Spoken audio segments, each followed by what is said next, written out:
And speaking of long waits, the first World Series game in the Bronx in 15 years. The 104th World Series game in the Bronx all time. They won the first of their 27 World Championships in the old Yankee Stadium's first season, 1923. They won the last of those 27 the year this place opened in 2009. And they're hoping maybe this crowd can bring its team to life as they try to get back into this series. So Ohtani cranking that shoulder around, ready to go. The Dodgers coming to the plate with this lineup. Ohtani, Betts, and Freeman at the top of it. Teoscar Hernandez had a huge series in this ballpark back in June. Max Muncy's at third base hitting fifth. Will Smith slides up and bats sixth. Lux, Kike Hernandez, and Tommy Edman rounding things out for the Dodgers. 28-year-old from Ackworth, Georgia, Clark Schmidt. And the guy that Aaron Boone has called the most confident guy that he's ever met. Yankees hoping they have the right personality, the right guy for this moment. Yeah, absolutely. He's had some pretty good success in the postseason. He had great success during the year. He's got to throw enough strikes because his secondary pitches are where he gets his strikeouts. And I'm sure he's right away going to figure out if Ohtani is limited at all in this first at bat. So he's going to be pumped. Ohtani's ready to lead things off, and Clark Schmidt, you know, he missed a lot of this season with the lat injury, but when he was healthy, he was a top 10 pitcher in baseball with a 2.85 ERA. Yeah, his confidence met execution, and then the last 7, of course, you just get a little bit of an equalizer, right? You just go through those moments as a starter, but the eagerness doesn't always guarantee success, but you'd rather have a guy eager in these moments, especially down 2-0. And when he's going to be successful, it's going to rely on that cutter. And he's got breaking balls that go up, down, and to the left and make spin his big asset. And I think that's the only way he's going to keep the Dodgers at bay. You've got to throw some spin. And at the top of the zone, use your fastball against the Dodgers. We came into this series talking about these superstars, of course. Pitching has done a good job against both these guys. Ohtani's one hit was a big one, but it is just one hit. 1 for 8 so far in this World Series. And, of course, the big story hanging over everything for the Yankees. Can they get Aaron Judge going? Yeah, and that's the key. I mean, all the focus is going to be, fair or not, on the two superstars and what they do. That's why you get a lot of guys that can have success behind them because so much attention's given to him. Listen, he's going to be sore. But what it might do for his swing, Ohtani's who I'm talking about, is shorten it up, be compact, and not as big. It's his back shoulder. You do a lot of the hitting with your front shoulder, but don't kid yourself. The back shoulder will feel it when you swing. And Kenny told you during the pregame show, Dave Roberts went and watched him in the cage yesterday, and he said, oh, my goodness, was it loud. He looked, and it sounded just right. Clark Schmidt's ready to go. Ohtani stands in, and off we go. Game 3 from the Bronx. Upstairs, ball 1. The Dodgers 2 wins from their second title in 5 years. Their first one in a full season since 1988. And the Bronx breathes some life back into these Yankees as they try to come back from down 2-0 to win their 28th title. The pressure's obvious on the Yankees, right? They know they've got to win tonight. It's not a true elimination game, but getting off to a good start is going to change the narrative for this fan base and obviously Dave Roberts. 3-0 on Ohtani. Take advantage of the crowd, right? They're ready to erupt, ready to give you a boost. Doing the roll call right now. All the sights and the sounds of a Yankee game, but especially a Yankee game in the World Series. A shout out to each one of the players out there, and they tip the cap to the fans. It's Ohtani, though, on 4 pitches, taking a walk to open this game against Schmidt. Oh, he asked Dave Roberts before the game, do you have to say anything to Ohtani? Don't run. And he said, yeah, I'm going to save him from himself. I did say to him, enough, dude. It's not worth it. Well, the presence of him, of course, we haven't seen him swing yet to have any kind of indicator, but the presence in the lineup of Ohtani speaks for itself. Right. There's a strike. When you have a layoff and you haven't pitched in a while and you're a high level emotional kind of like downhill fastball cutter guy, that's where you're trying to check those emotions and get back into the normal routine. And you saw his fastball was up out of the zone, amped up. Third start of the postseason for Schmidt. 2 runs over 4 2/3 in both of them.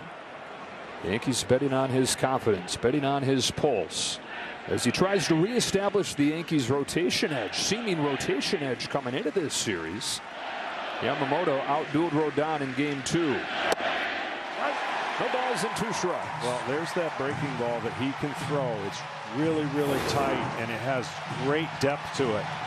He'll use that pitch, especially you'll see a bigger breaking ball to the left-hander on the inside part of the plate that breaks big.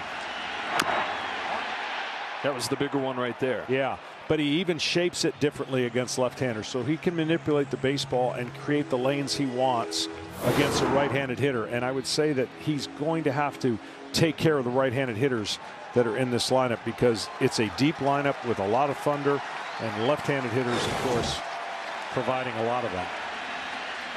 Betts coming off a 2-hit game in game 2. 429 over his last 5 games. Ohtani just 1 of 8 in this World Series, but Betts really from midway through the championship series forward has been awesome right behind him. Ohtani at first with the leadoff walk. A 1-2 pitch to Mookie Betts is swatted foul. We'll do it again. Ohtani is going to try to keep that shoulder from any unneeded movement by grabbing like the collar of his jersey. Whenever you pop your shoulder out, you're going to have little tears. You're going to have inflammation, and it's going to not be perfect for him tonight. Another 1-2 pitch. Just misses. Home plate umpire Mark Carlson is a very hitter-friendly umpire. That one goes Betts' way. Well, that was a strike, but he was set up inside, and you see the catcher reach, and that reach might have been the difference of getting that call. So from 0-2 to 2-2, Schmidt comes back home, and Betts hits a fly ball into shallow left field. Verdu goes on, the call and the catch.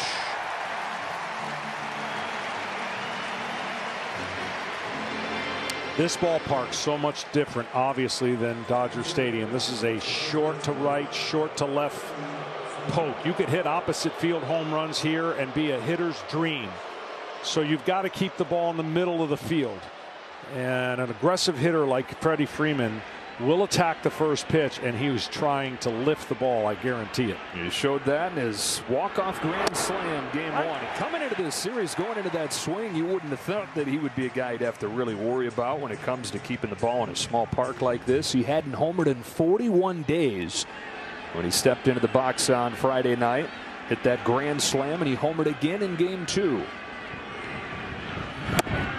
1 ball, 1 strike.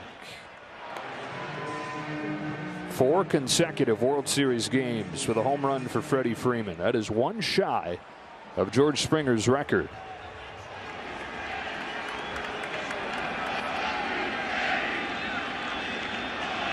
Schmidt to Freeman. 1 ball, 2 strikes. Now the curveball that he used against the Guardians, and they were heavy left-handed batters, he would throw this breaking ball on the inner part of the plate and get it to go down to the back foot. A lot of swings and misses over the top on that pitch.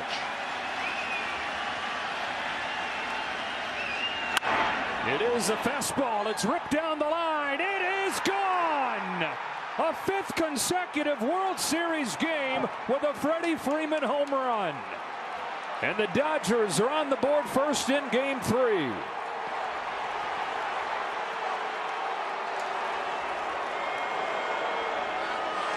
Incredible. Had not homered in more than a month, and he's homered in all 3 games. Well, this is a left-handed batter's dream ballpark, and when you make a mistake with your fastball, he's trying to go away, he goes inside, and Freddie has not missed that pitch. Every one of the home runs he's hit off a fastball have been tight and to him, and he hasn't missed it.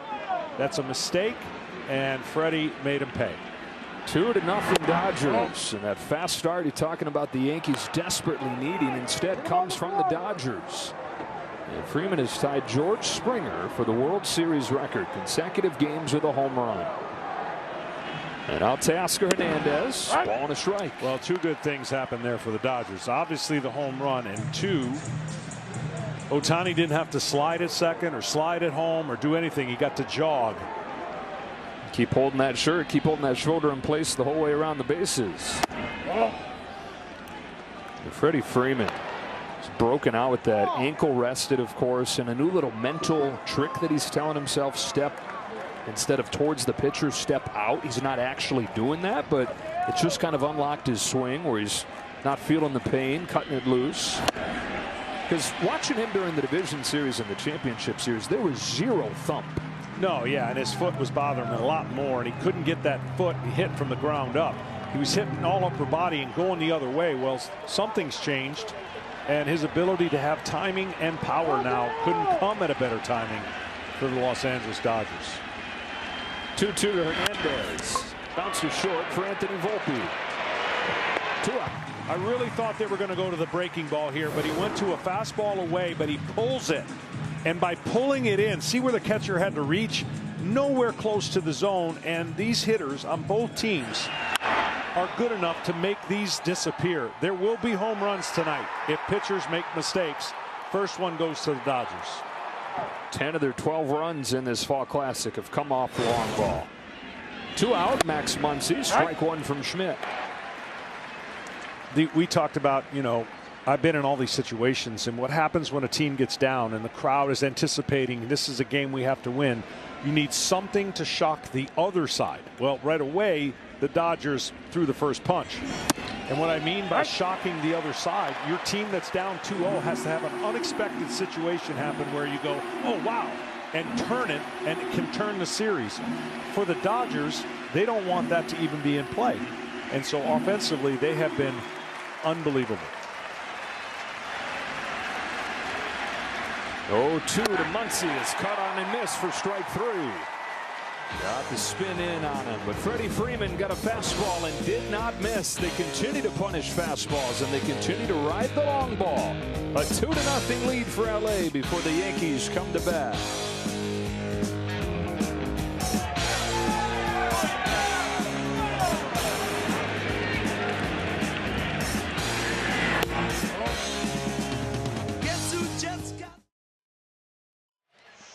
That's the lead things off for the Yankees. Soto and Judge, of course, to follow. Championship Series MVP Giancarlo Stanton has knocked in runs in both games in this World Series. Chisholm and Volpe 5 and 6. One change to the lineup. Jose Trevino replaces Austin Wells at catcher and bats 8th. Walker Buehler outside with his first pitch. It's been a season-long search, really, for Buehler. His first year back from Tommy John. He had a 5.38 ERA during the regular season. He gave up 6 runs in the division series, but feels like he found it in the championship series, John. Totally different pitch mix. And he got more swings and misses than he'd gotten in any game in 3 years. Yeah, made a huge adjustment, and he's coming off of a big layoff. So see how he does with the command. Early in the first inning, Clark did not have good command. And now a 2-run lead for Buehler is a great feeling when you're in a World Series game on the road. How about that layoff, though? You mentioned 12 days. I would imagine he's juiced up, but that's not necessarily a great thing. That is not necessarily a great thing. You can see the even spread of pitches he likes to throw and doesn't rely on any one. But when he's got that working, he's got tremendous spin on his fastball that he can ride up in the zone. And as you mentioned, the spin that he had last start, you just hope you can remember it and stay connected to it. 18 swings and misses was a season high. Fires 2-2, and Torres is working count 4. Now what the Yankees have to do is win every single at bat. They have no choice. Every at bat's got to be like a 9th inning approach because they're down 2-0 in this game and down 2-0 in the series. Who can provide that shock to the system you were talking about? It can come from anywhere. Exactly right, but they've got to do a better job at the swings and misses. They're just not putting the ball in play enough, and obviously statistically it shows. Another payoff. Torres leads off with a walk. On base to open the game for the Yankees for the 10th time in 12 games this postseason.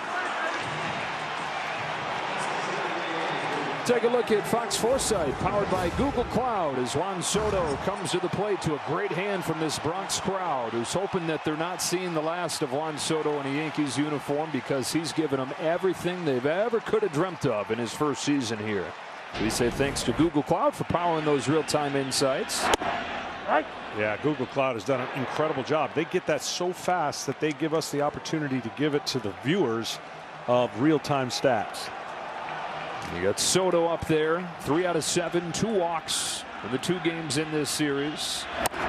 1 ball, 1 strike against Buehler. Monster season. First year in pinstripes has continued right into the postseason. And then he's knocked in 3 of their 5 runs. He scored the other. Now this 1-1 pitch takes way outside. Ball 2. Well, it is a little bit colder here. And when you're in the cold, and as long as it's not super dry, the feel of the baseball for each pitcher is going to be vital for the type of pitches that they throw, especially the breaking ball. Lands that one. It's interesting. He said he loves pitching in the colder temperatures, and it was pretty cold at Citi Field when he was spinning it so well. It was, and he had the one good thing that the only good thing is when the wind's blowing out, it helps your secondary pitches. It doesn't help the fly ball because it carries, but you can use the wind blowing out, and he did in that game at Citi Field to the best of his ability. Pretty darn still tonight. Beautiful night for baseball. Soto on 2-2. Slashes a ball to left center field. Teoscar Hernandez runs under it and makes the catch. Back to first goes Torres, 1 away. Well, here's the at-bat that this entire crowd is not only going to root for, hold their breath for.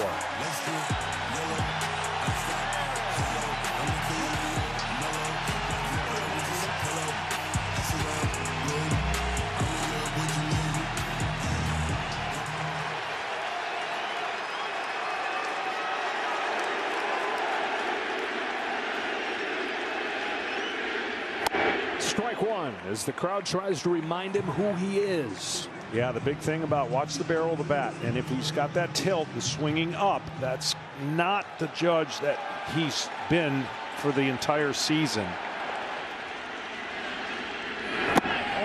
Lays off that breaker.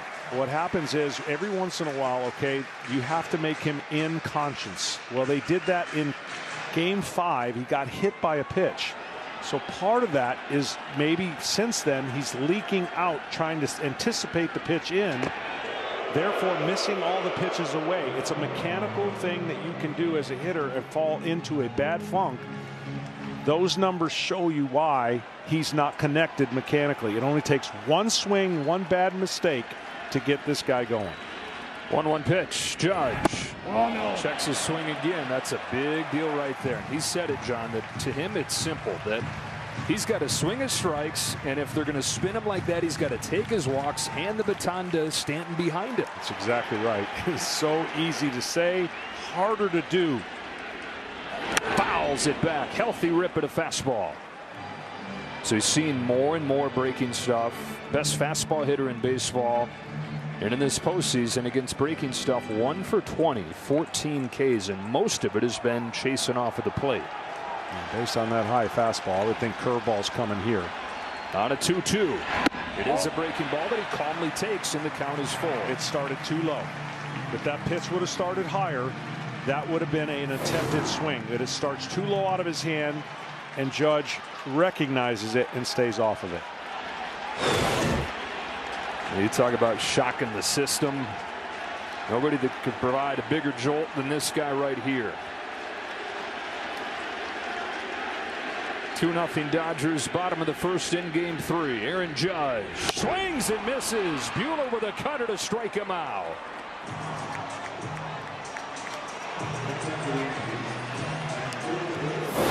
The fear factor in the regular season is a carryover effect over 162 games. The numbers speak for themselves. He's going to win the MVP. When you show a little crack in the postseason, it opens up the arsenal. Pitchers aren't as afraid of throwing to you when there's a stretch like this. It's the weirdest thing, and it's unfortunately come at the wrong time for the Yankees. Fastball for strike 1 on Stanton. Buehler comes back home with a breaking pitch that misses. Stanton, after winning MVP of the championship series, homers in Game 1 of the World Series, knocks in a run in the 9th inning in Game 2. They give the MVP chance to Aaron Judge during introductions, and they lingered into Stanton, and felt appropriate for him too with the way he's played this October, and really every October since coming to New York.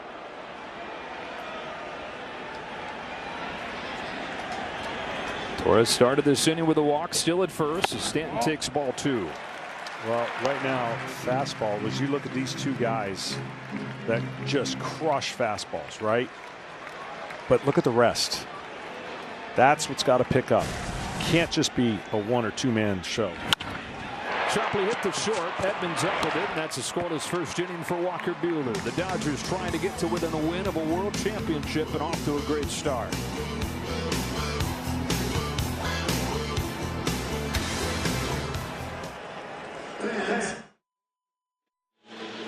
Largest selection of authentic jerseys, caps, hoodies, t-shirts, and more. MLBshop.com. Will Smith leads off this second for the Dodgers against Clark Schmidt. Up into the 6th spot of the order today. First time he's hit this high in the lineup since Game 2 of the championship series. Dave Roberts told us he liked this matchup for Will Smith against Schmidt. Two-run home run from Freeman in the first inning against Schmidt.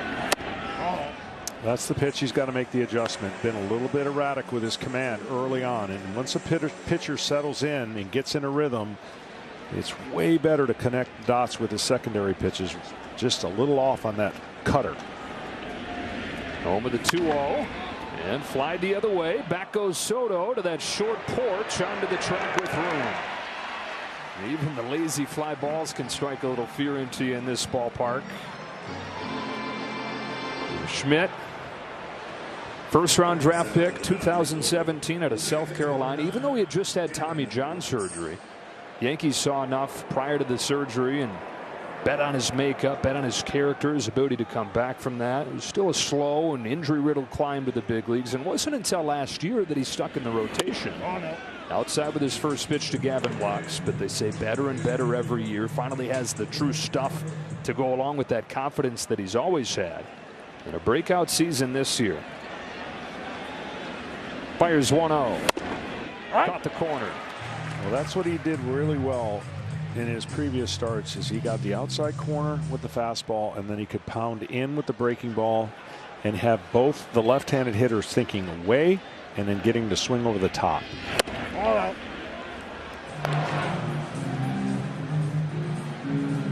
So 2 balls and 1 strike on Gavin Lux. A key walk in the 10th inning in Game 1. Did not play in Game 2.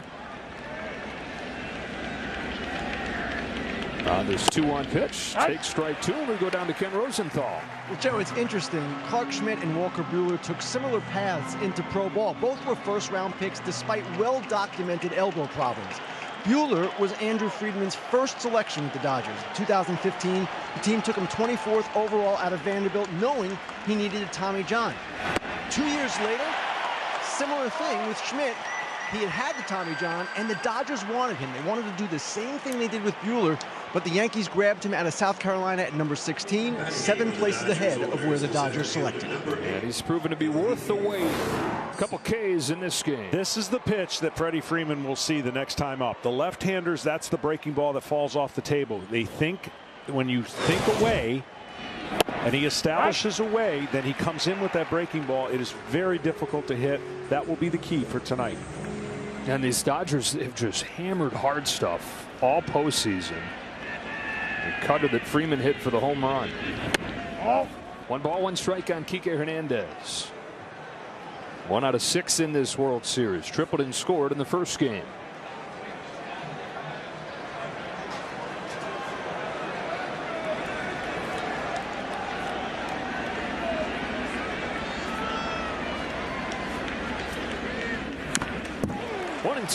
Talked to Dave Roberts, and I felt this before I asked him the question. When teams come into this stadium, sometimes this stadium messes up the swing and the approach because it's so tempting to loft the ball in the air because of these short porches. He said, my team has the right approach, and I totally agree. They don't just lift and separate. A fastball with teeth. Strikes out Hernandez. 1-2-3 second for Clark Schmidt.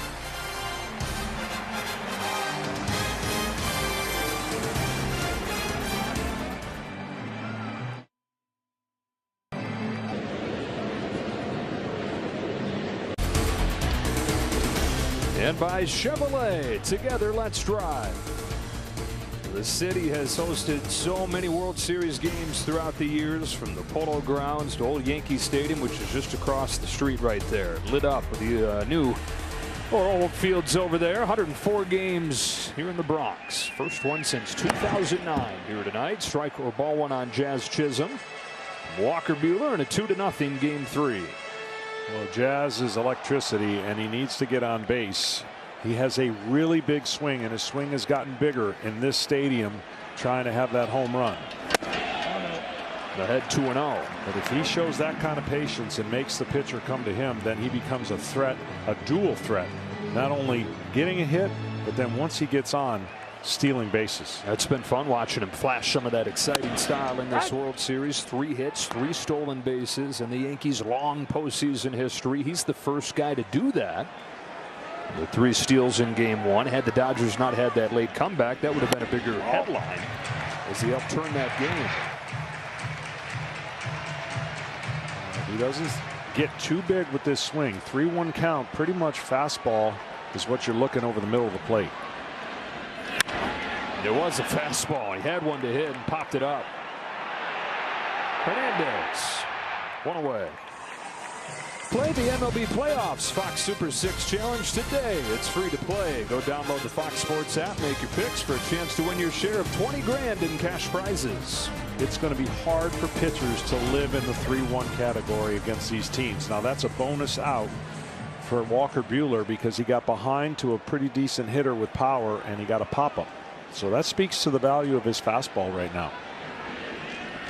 Maybe back to what you're talking about, that long layoff. I mean, this fastball's look totally different than it did prior to this 12 days off. It really has. He has late life. And what late life is, for those of you who don't understand what that means, the hitter's perception of the fastball is on him quicker than what their timing allows for it. So in other words, the ball just gets that late jump and the hitters just miss it, pop it up, or swing and miss. Anthony Volpe, bases empty, 1 away. Oh, Walker Buehler gets the call there on a cutter, and it's 1-2.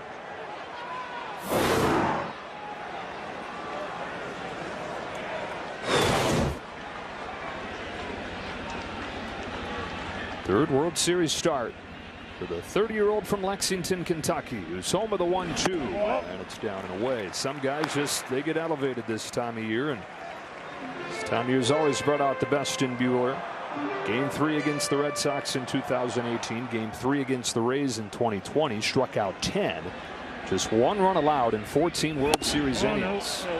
A little bit low. Count goes full. And you know he's appreciating the journey that has got him here. 2 Tommy John surgeries. Not an easy thing to have happen. And you hope, and he hopes, that he's got a long career and no more surgeries. His payoff to Volpe is cut on and missed. Life back to that fastball.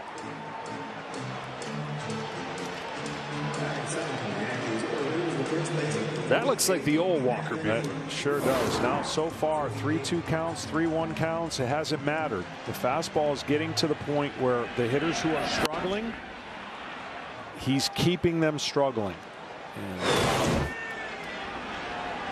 Volpe now 0 for 9 in this series. Strike 1 on Anthony Rizzo. And there's all this talk about Judge has to get going, and he does. But the bottom of this lineup, John, 6 through 9, 3 for 30.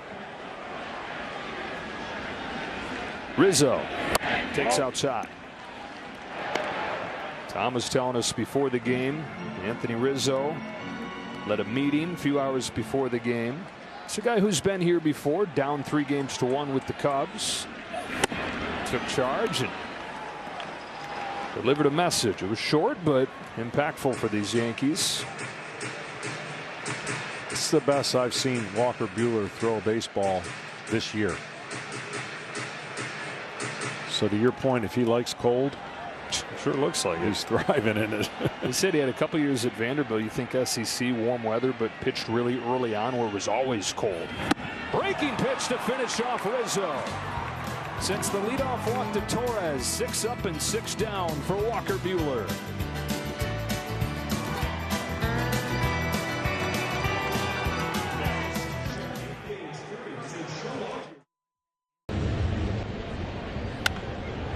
One of them in this game already from Freddie Freeman in the first inning. The Dodgers have a 2-0 lead.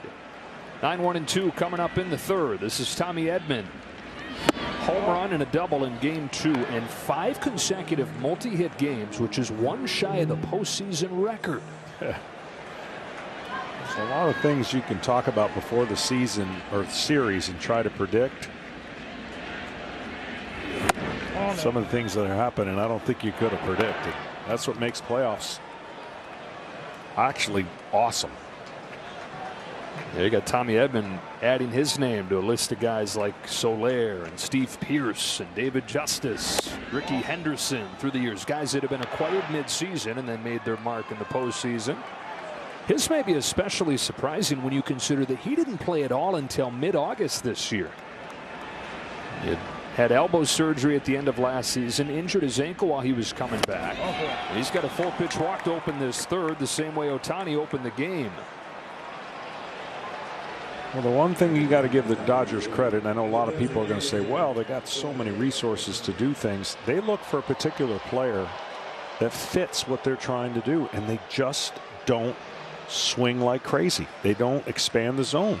And they're tough to navigate in 9 innings. You can shut them down for 5 innings, but they wear you down offensively. Yeah, right now it seems like, John, the boom is nice, right? They're hitting all these home runs, but it's the fact that it's boom without bust that makes it so tough. They are not striking out. And that's the key at this time of the year, facing the pitching and putting the ball in play and creating pressure.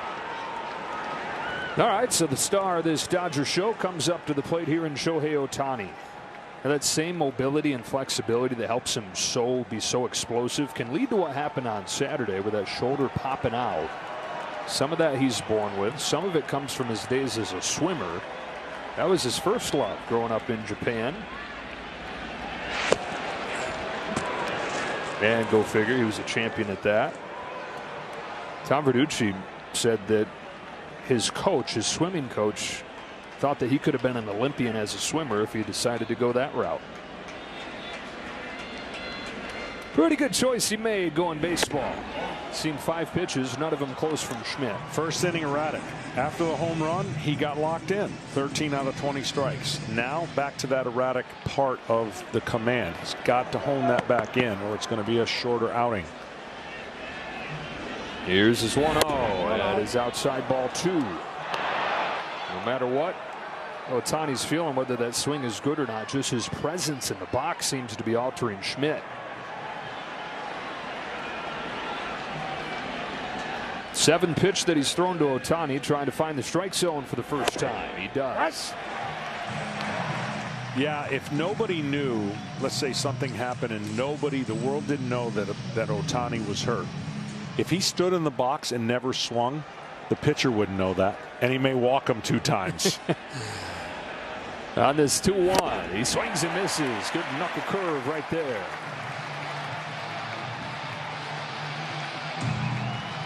'54 home runs in the regular season, 3 of them in the postseason. 1 hit in this World Series was a big one. That doubled in the 8th inning of Game 1. Had been dancing around at first, looked like he was going to take off, and this is something to check tonight, John. Jose Trevino starting for Austin Wells behind the plate.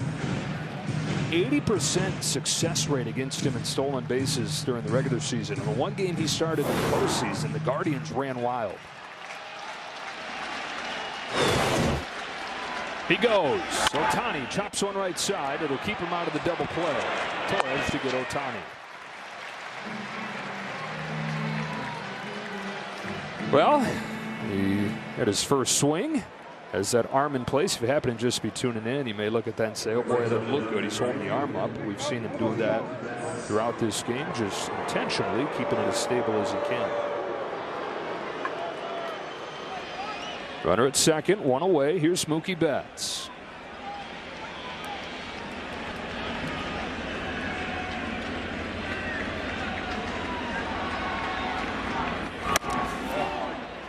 Lays off, ball one. Big batter here for Clark Schmidt, because I think that Aaron Boone is going to take the bat out of Freddie Freeman's hand.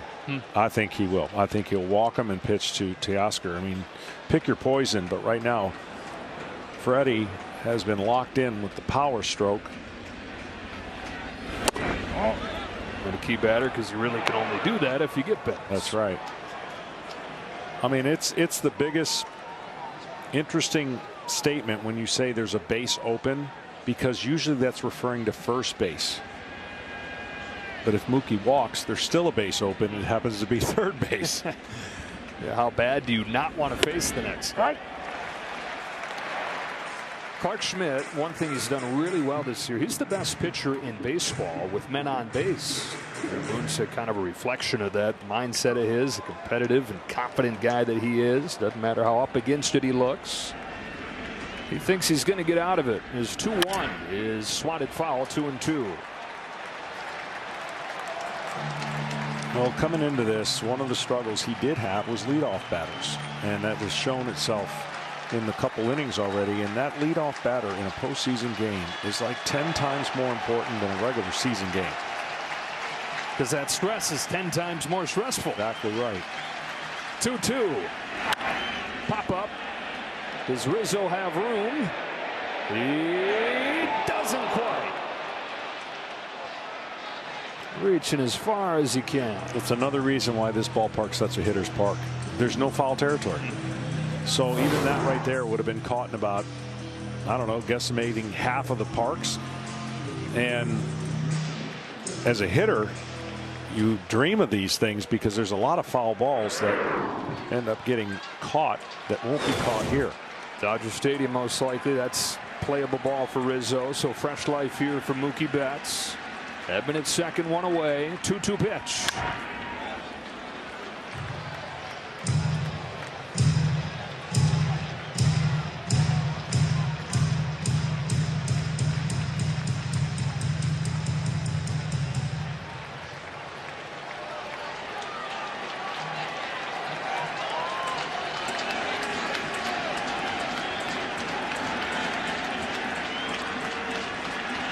Schmidt tries it again. Count goes forward.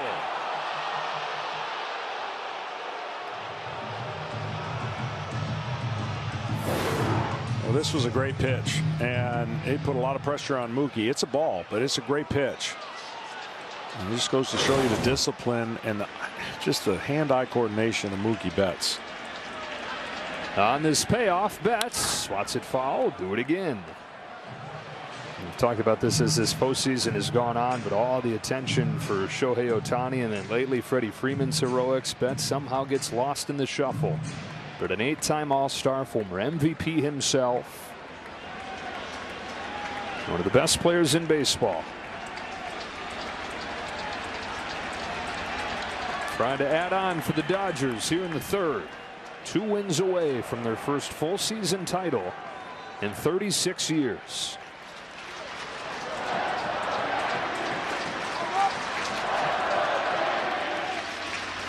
(3-2). Defensive swing poked into right field. Soto's not going to get there. Mookie Betts finds a way to bring in Tommy Edman, and the Dodgers lead 3-0. I'll tell you what, Edman either had the greatest view and the greatest jump and just decided he was going to get doubled off. What a great break by him, and an inside-out swing that drops in.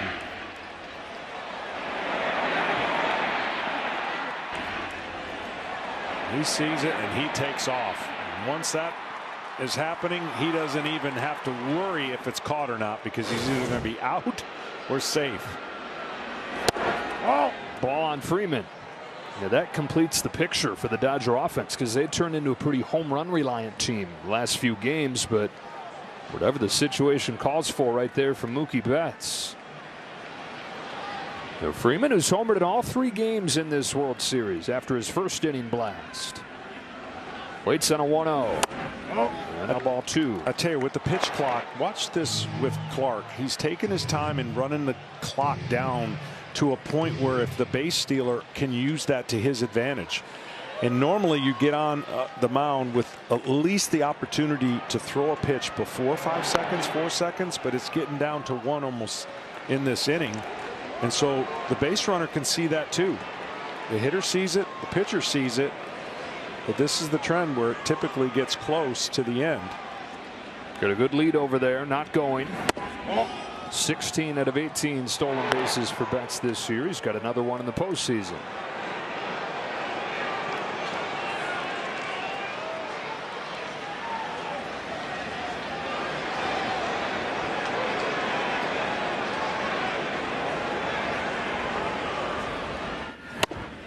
There's a strike.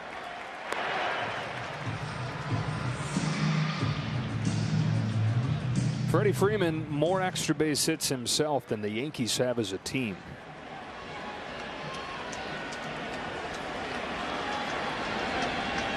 He's got Betts at third, 1 away, and a check on Betts, who had that lead sized up perfectly.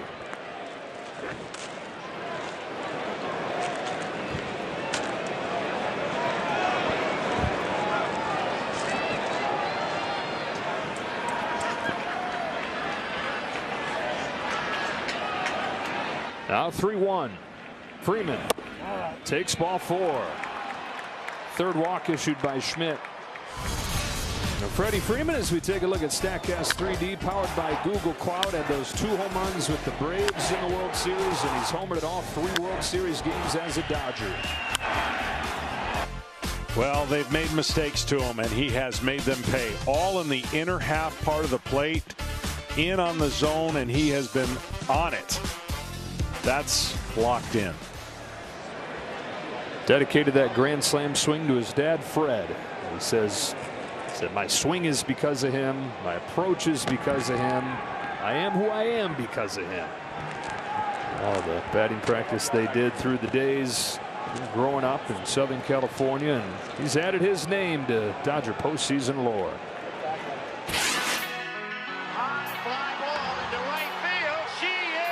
You just appreciate the significance of this. You understand the history of it. It's amazing to be a part of it, and hopefully we can put up another banner here in Dodger Stadium.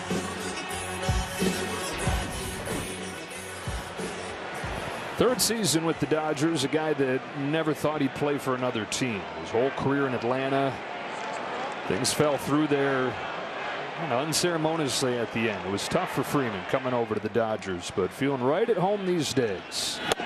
Strike on Teoscar Hernandez. Big spot here for Clark Schmidt, trying to keep the Yankees right in this game. Yeah, he needs a ground ball or a strikeout badly. Ground ball would get him out of the inning if it's hit to the right person, because there isn't much time left for him in this game if he doesn't command the baseball. High pop up left side. There's Volpe. Infield fly is called, 2 out. And again, to reiterate what we talked about before the series started, the starting pitching was supposed to be an advantage for the New York Yankees. They have 4 starters. They actually have more than 4. One of them's in the pen. But the Dodgers don't have any choices. So they got 2 great performances already, and looks like a third out of Buehler, which tomorrow is a bullpen game. You're pretty even the first game of this series. Garrett Cole was fantastic. Yeah, was. But you look on paper, Yamamoto against Rodon. That's a start. If you're the Yankees, you feel like you have the edge. And you got Yamamoto going 6 1/3, just 1 hit. Rodon gives up 4 runs and 3 1/3. Muncy with 2 away takes a ball. So far tonight, Buehler way better than Schmidt. Muncy's looking for his first hit of this World Series. He was all over the bases in the championship series, but 0 for 7, 4 Ks against the Yankees. 2 on, 2 out. 1-0. And again, only 2 hits, but the 2 walks have led to the 3 runs, and both being leadoff 4-pitch walks. Yeah. Yeah. You just cannot get away with that a lot in the postseason. And it's not something that you'd seen with him. He walked a couple over those first 2 starts. But as the Dodgers have done to so many pitchers who have never had control, command problems, Making him work.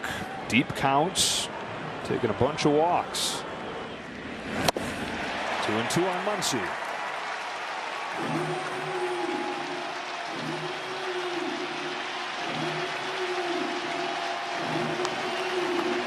It was a 2-out burst for the Dodgers that did it in game 2. A 9-pitch flash in the 3rd inning of that game. Single, homer, homer. Trying to do it with 2 outs right here.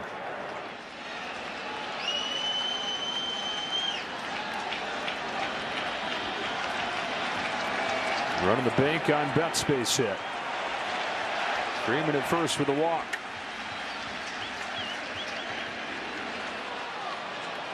Schmidt and Trevino having a hard time getting on the same page. Bullpen's getting ready. That's Mark Leiter Jr. Already 64 pitches from Schmidt, who's not thrown more than 78 this postseason.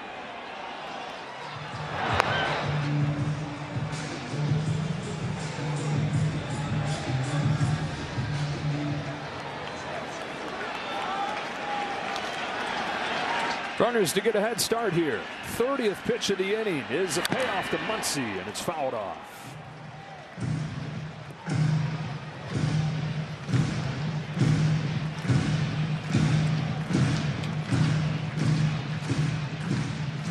You hit that mark in an inning where it's never good and never comfortable. 30 pitches in an inning usually doesn't bode well. And you don't want to get higher than that. Down the line, foul. Nice play over there. It's another long at bat. This will be the 8th pitch coming to Muncy. Said, "I got you." The audio technician right behind her. She saved that play. Betts at second, Freeman at first. There they go. Here it comes. Muncy takes ball 4, bases loaded.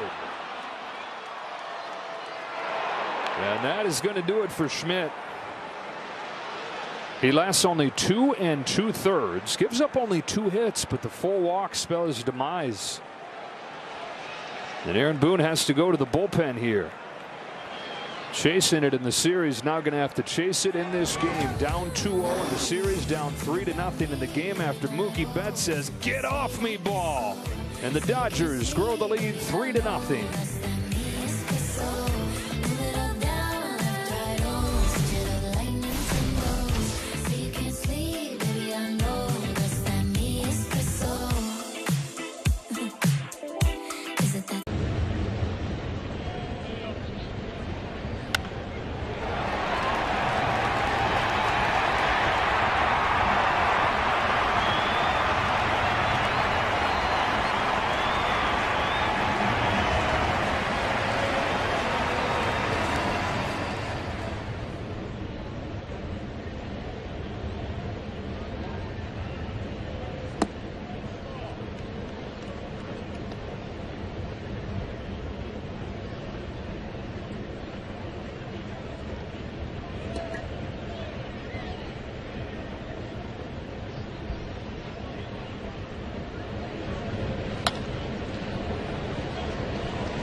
Fourth-ranked Ohio State squares off against third-ranked Penn State. One of the biggest games of the year, and it all starts at 10 a.m. Eastern with big noon kickoff from Happy Valley, followed by Ohio State and Penn State at noon on Fox.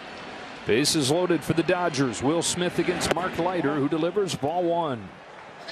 A tough scenario to come in with the bases loaded, trying to make perfect pitches. Clark Schmidt was not able to get that last out. Leiter, who pitched in game 2, had a perfect inning. Gets this one by Smith. John, I go back to what you mentioned. Not much foul ground here. Anthony Rizzo that close to making the catch. That was during the Mookie Betts at bat.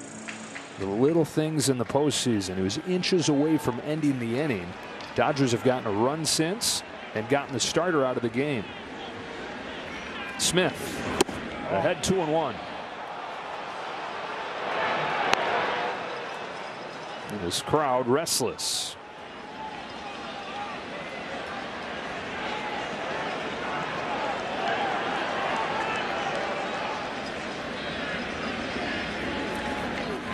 Ball 3 on Smith and nowhere to put him. Well, this is the part that's tough for a reliever to come in. He hasn't found his rhythm, and you ask him to get the rhythm right away with no room for error. Nowhere to put him.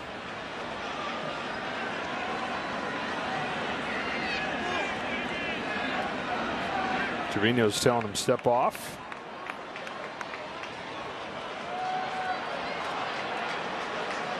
Only one hit in this inning, but 3 walks drawn by the Dodgers. Leiter to Smith. 3-1 pitch. Caught the corner. 3-2.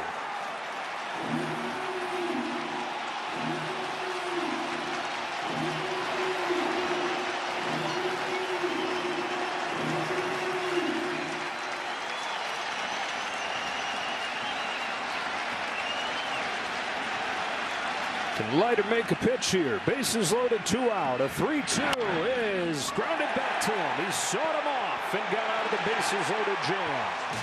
Leiter, a key appearance right there. Keeps it 3-0.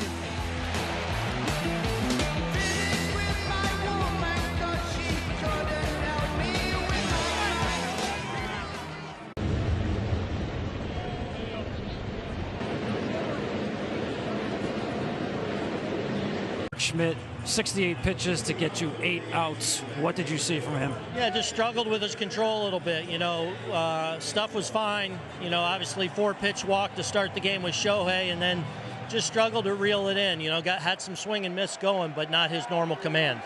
Aaron, you guys are seeing a healthy version of Freddie Freeman. How does the calculus change now? How to deal with him? Yeah, there's no question. He's getting some good swings off. Looked like he tried to backdoor a cutter the first time ahead in the count and just leaked over the heart of the plate, and he didn't miss it. Thanks so much, Aaron. All right. 8-9-1 for the Yankees here. Jose Trevino leads off against Buehler, buckles his knees and gets ahead 0-2. Trevino getting the start with Wells 4 for 41 in this postseason. Trevino just 1 for 3. His lone hit was a home run against the Guardians. He's down on 3 pitches here, and Walker Buehler's got his 4th K.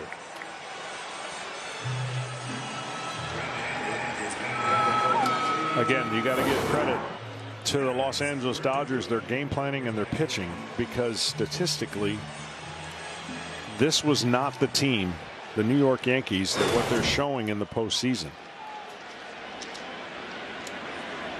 9-hitter Verdugo, strike 1. Well, that's the thing. It's like, if you're the Yankees, this is so frustrating because it's not like, hey, you got to change it. You got to be who you've been all year. They just haven't when it's mattered most.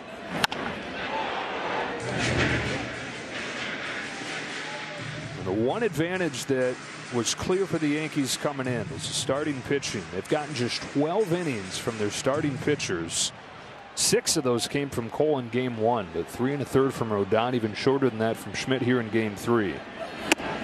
1 ball, 2 strikes. Again, I know the regular season's totally different, but you build a resume based on the regular season, and the Yankees had the lowest swing rate in all of baseball in the American League, right? And they were able to do things that walk, slug, and they just have been chasing a lot. and doing things that are uncharacteristically not what was part of their DNA for the regular season. Yeah, pressure can do that, but you sometimes got to give the other team credit for executing too.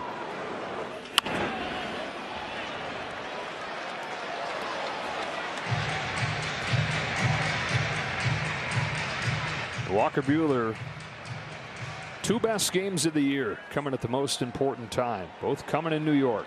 Mets in the championship series, and so far this one against the Yankees in the World Series, and he struck out 4 in a row.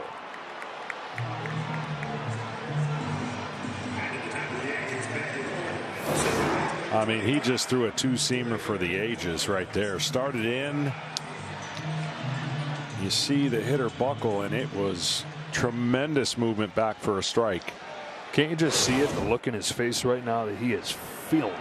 Oh, look, this is one of the guys that you want on the mound when he's healthy. He is the definition of a big game pitcher from what he thinks, his DNA, the way he goes about it. There's strike 1 on Torres. Continues to get ahead of these Yankees hitters. That's outside, 1-1. And what happens where there's a little bit of trouble is when your DNA tells you one thing, but your body's not quite ready for that, right? And early in the postseason, he wasn't as sharp, wasn't had the extension, and he was still trying to pitch like he was throwing tonight. And that's the adjustment pitchers have to go through from time to time. What he said, John, is that at this point it's whatever it takes, and it's not going to be that same thing every night where he used to bully hitters with his fastball. He finally came to grips with the fact that he may have that some nights, but he's going to have to figure it out start by start, inning by inning, hitter by hitter. There's 2-1 to Torres upstairs. Well, he started out the windup in Citi Field, and it lasted only a couple batters, and he's been out of the stretch since. So it's simplified his mechanics to where nobody on, he's still pitching out of the stretch ever since that game. Joss misses here. Second walk for Torres. Yankees have 2 base runners. Both times Torres taking a walk. And now Soto.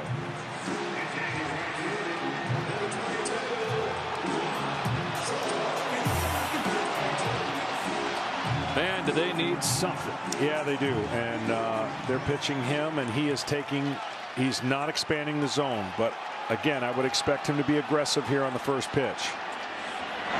And it was nowhere close. The one thing about Soto that I got to give him credit is, as much as you want him to slug, and he has slugged a lot here throughout the year, he's not going to try so hard and swing so much outside the zone. Bouncing ball to first, and Freeman, who takes it to the bag and ends this inning. A walk from Torres, but that's it. 3-0 after 3.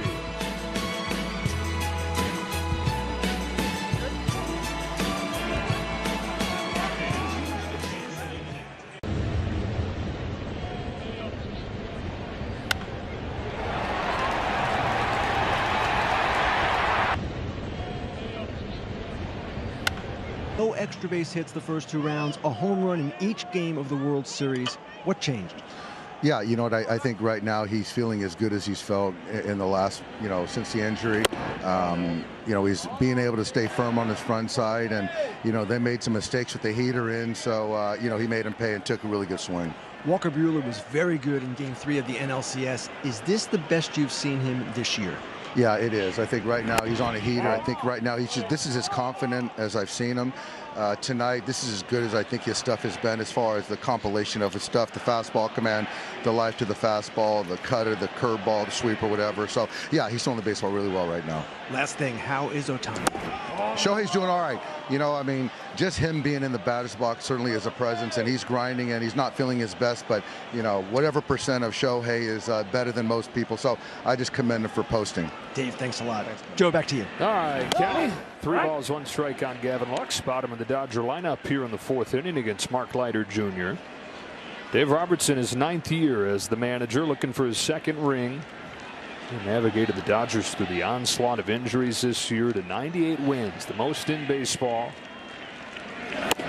That's a leadoff walk for Lux, the 3rd leadoff walk in 4 innings for L.A. Yeah, first pitch strikes have been a trouble for the Yankees pitchers tonight. And when you get behind the Dodgers and they're in hitters counts, they are dangerous. Just like the Yankees are dangerous, but they're controlling the narrative. Each team's controlling the narrative to put the pressure on the other team. Dodgers are doing it perfectly. Yankees feel like they're climbing uphill and working harder and harder to try to scratch back in this game. Hernandez takes the ball. The Yankees trying to do what they did in 1978, what they did in 1956, trying to repeat those comeback wins against the Dodgers in the World Series. 4 times in this series alone, a team has come back from down 2-0. The Yankees in 1956 did it with a perfect game from Don Larson as the headline. Game 7, Yogi Berra, 2 home runs. And then in 1978, the last time the Yankees beat the Dodgers in the Fall Classic from down 2-0 to win 4 in a row and win that series. That famously turned in Game 4 on that controversial no call with Reggie Jackson sticking his hip out into the throw from Bill Russell. Yankees came back in that game, won the next 2 to win that series. I mentioned it off at the top, but 10 times in World Series history, teams erased a 2-0 deficit, and the Yankees responsible for 4 of those. Should I stop there, John? Should I not go any farther with the Yankees? I think we've covered it. I think we've covered it. That is, you did a great job. All right, put a period on it and move on. Last time that it happened was the one that I know keeps you up at night still. Still does. Hernandez bangs the ball to right center field. A base hit. Lux headed for third. Soto's throw not in time, and the Dodgers have him cornered with nobody out.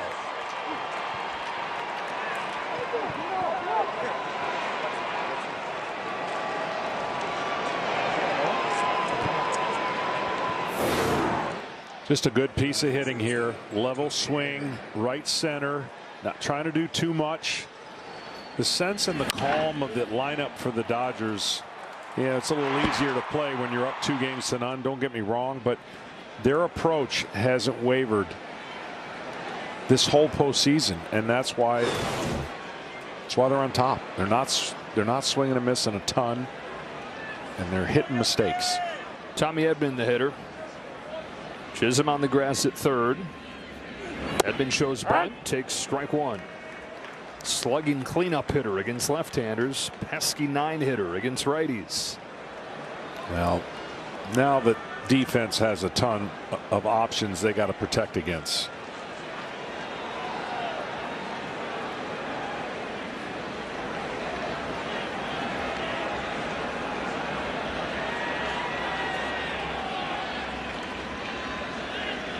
Squares again, lays it down. Leiter's going to come home with it. Got him at the plate. Trevino tags Lux. Dodgers are taking a peek in the video room. Their bench coach, Danny Lehman, says challenge. What a great shot this is going to be. He's going to be safe. You think so? Yeah. Los Angeles is telling Jimmy out call at home plate. He got his hand underneath the guard right there. Replay review presented by Zoom. See, to the umpire, it looks like his leg blocked the hand from getting to home plate. It's kind of what I was thinking from that first view. But can you be sure that it didn't? Yeah, I think the one view that we showed earlier, blocking the plate is going to be something you can't do either. You know, you're not supposed to. The throw can take you there, but if you drop your knee. Now they'll also, John, give it some leeway on a bang play with a ball hit in the infield where it's going to be very tough for the catcher to clear, get in front of the plate. So the Yankees would have that in their advantage in a blocking the plate situation. I see what you're saying. I just don't know if, with the call being out, if that shows enough to say that he did get under the leg.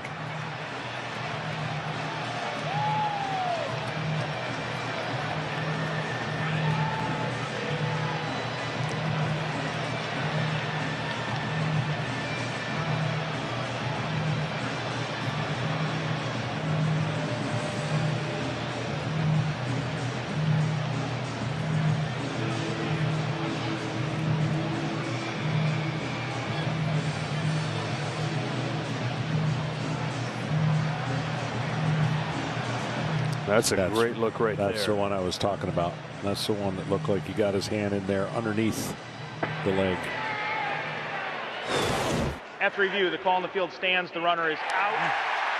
Los Angeles has one remaining challenge. But that last look was the one where you could make a case to overturn it. You make a case for it being indisputable, but the call stands, and it's a big one. Well, the luxury of that play, regardless of the outcome, we now know it's an out. You got first and second with Ohtani coming up, and they're going to make a pitching change to face Ohtani. Going to call it Nestor Cortez. The lighter comes on, got out of that bases loaded jam, but leaves some traffic for Cortez to clean up. Nestor Cortez.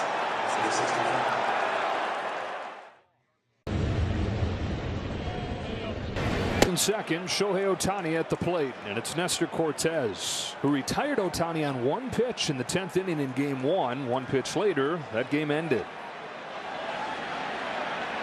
One of the big reasons the Yankees were so excited to get him healthy, get him back, was for these situations facing Ohtani. It was 2 out of 13 in his career against Cortez. Yeah, Cortez is funky, and as a starter, he gives you different looks, different pitches.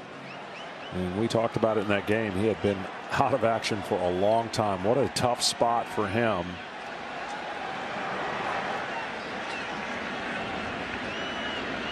Here's his 0-1 pitch.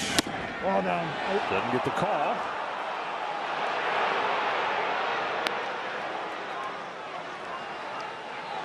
Ohtani playing one game after his shoulder pops out of place. Walked and scored in the first inning. Grounded out in the third. On this 1-1. Takes a strike. Perfect pitch.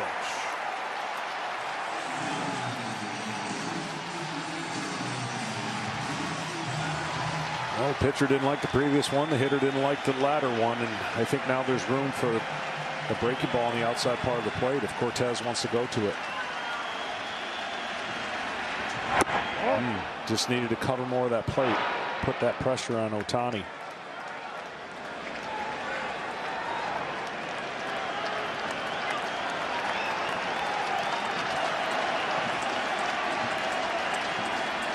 Hernandez is second. Edman at first. On a 2-2, Ohtani takes ball 3.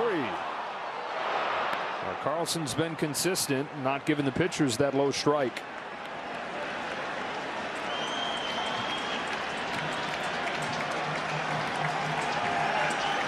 Ohtani patiently gets his way into this full count. And then pops it foul. That's the kind of swing that may be tough on the shoulder if there is one. Well, when you swing and miss, you figure that he'd rather make contact than not. But there's the swing, and then you see a little bit of that extension, right? Whenever you've got to go the other way, you have to extend more with that back shoulder. Cortez gets him to chase, strike 3. And another one of those swings that'll expose that shoulder.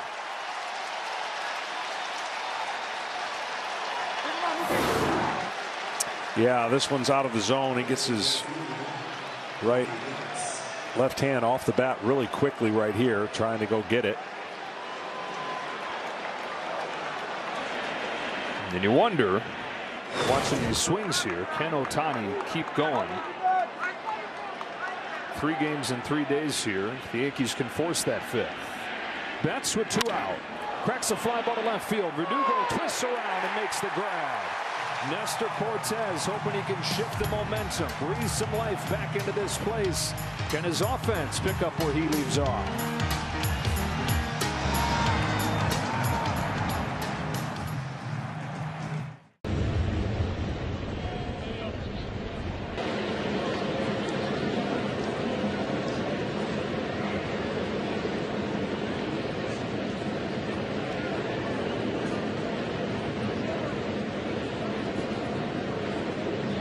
7 Ks in this World Series after Buehler got him to fish after a cutter his first time. Yeah, he's looking for just any kind of, you know, when a hitter hears that sound, even if it doesn't result in a hit, sometimes clicks a hitter back.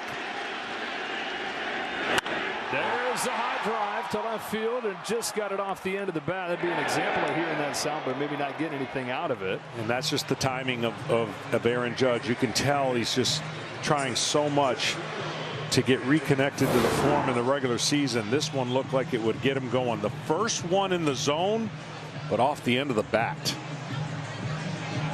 Buehler breathes a sigh of relief. Yankees still looking for their first hit against Walker Buehler. Giancarlo Stanton, strike one. Fastball has had the swing and miss back to it like it has not this year. In his first year after missing almost 2 full seasons following his second Tommy John surgery.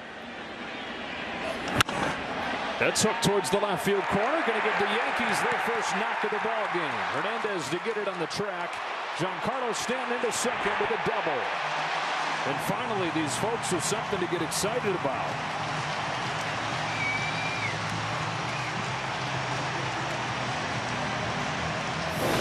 Well, this crowd is doing their part. Started in the beginning of the game, but got the air taken out with the 2-run homer. The Yankees, when they are at their best, they slug. And they hit with runners in scoring position. That part's been missing for pretty much this whole postseason. Just a .174 with runners in scoring position. Jazz Chisholm trying to change that. Get him on the board in game 3. Right. Backdoor curve, strike one.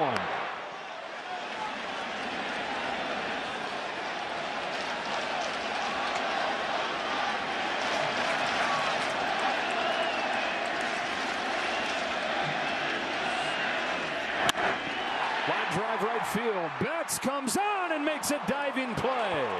Had to recover from a first step that took him back and did so to make the grab for out number 2. Well, we talked about these two teams and how good they are. I would give the advantage to the Dodgers and their outfield defense for sure because of Mookie Betts. He's played center field, but he can play shortstop. He's just a great defender. And there's not a lot of right fielders that would have made that play as much as that ball was sinking. Volpe takes a strike. And defense, yeah, throughout this series has been a separator between these teams. Yankees probably win game 1 if they make the plays that they should. Yeah, there was some plays in that game that really turned the outcome. This is the guy. This is the guy that can get a big hit and change things in a hurry. He has been off in this series, but he had a good series previous. And that time off, Aaron Boone loved the adjustments that Volpe had made. Yeah, he reached in all 9 games first 2 series. He's looking for his first hit of this World Series. Yeah, and again, I don't want this statement to make it seem like it's easy, but he has to find action in right field. He's got to get going with a pit. They're pitching him away, and he's swinging and missing at breaking balls away.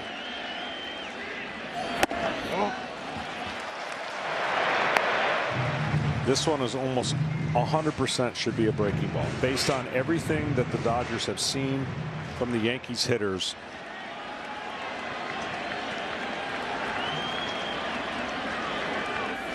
Fastball. Wow. I know the idea is when your fastball is good and electric that you can beat the hitter, but he hasn't shown you the ability to stay off the pitch away with break. Another 2-2 to Volpe.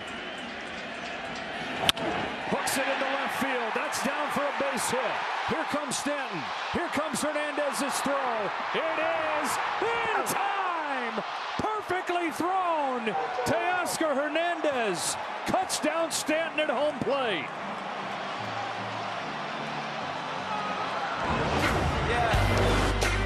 Again, defense executed perfectly. Wow. The guy known for his bat shows off the arm and the smile, and the pitcher doing it again in the World Series.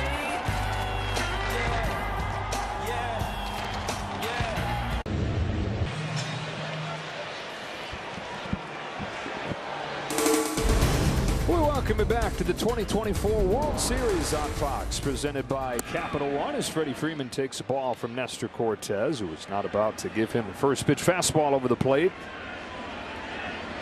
Freeman, another home run. He's homered in all 3 games in this Fall Classic. There's a fastball cut on and missed.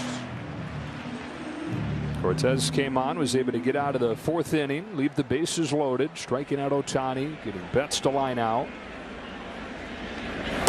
Oh, no. Ball's behind Freeman, 2-1. The Yankees look like we're about to capitalize on him getting out of that. Get their first run of the game. Looked like a sure thing on that 2-out base hit. Stanton thrown out at home, though.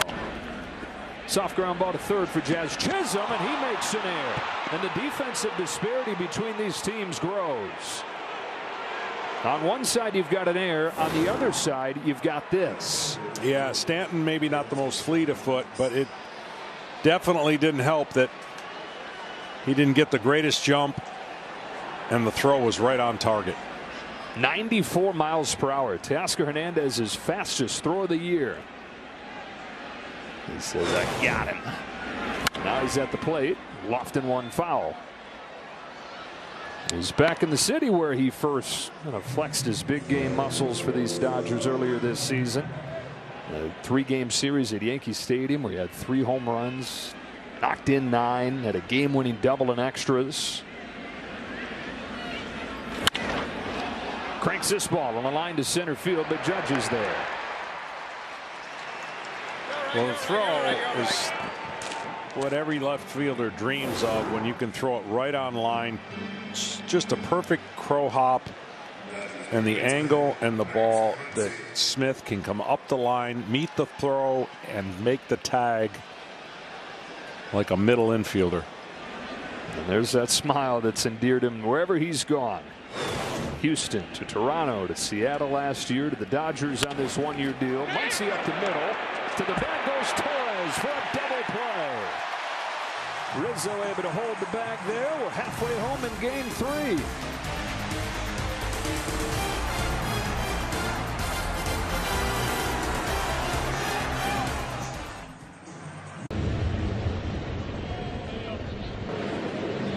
In service, get more with Geico.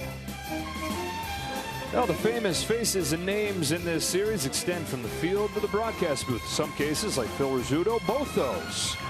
The greatest ever to do it, Bronx-born, legendary Dodger announcer Vin Scully.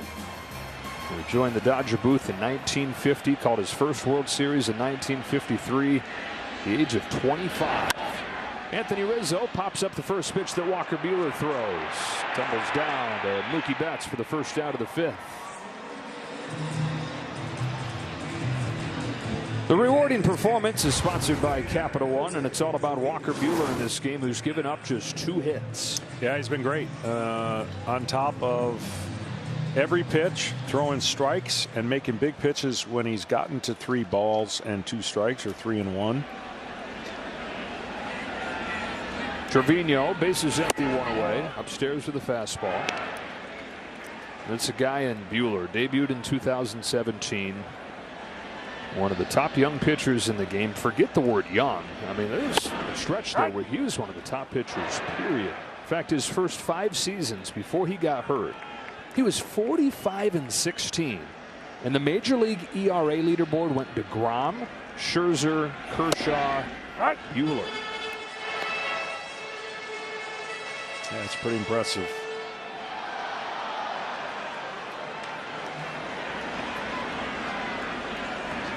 Is 1-2. Trevino lays off. 2 balls, 2 strikes.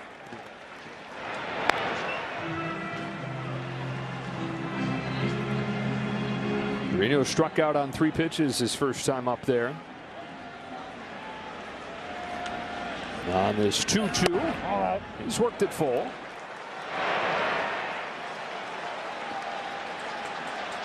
Verdugo's on deck. Then it's the top of the Yankee lineup. Down 3-0 in the game. Down 2-0 in the series. Buehler's payoff. Checking with Tom Verducci. Well, for Walker Buehler, this is a turn back the clock night. Before that second Tommy John surgery, he was known for an electric fastball. That's gone missing until tonight.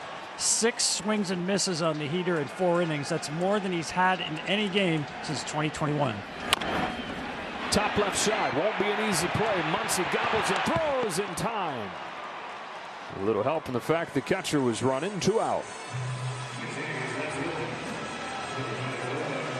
Play Ball is baseball's global youth initiative to highlight the fun and accessible ways to play our great game. To learn more, including how to find a league near you, go to playball.org and follow @playball on X, Facebook, and Instagram.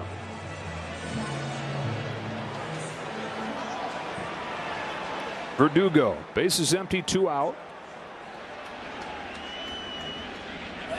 Walker Buehler in the 2nd inning of his division series start gave up 6 runs. He was able to get through 5 innings in that game just without any kind of good stuff. Put up 3 zeros from there.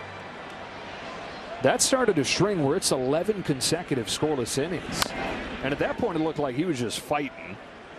Wound up being a huge deal because it kept the bullpen rested for the Penn game the next day that kept their season alive. But better and better each start in the postseason, and he's got this scoreless streak going. It's come out of the middle of nowhere.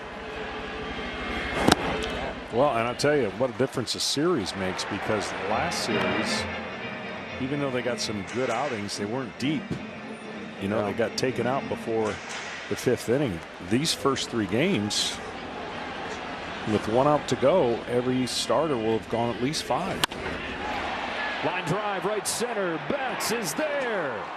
Guy that he was once traded for. Lines out to him, and Walker Buehler's got a 1-2-3 fifth.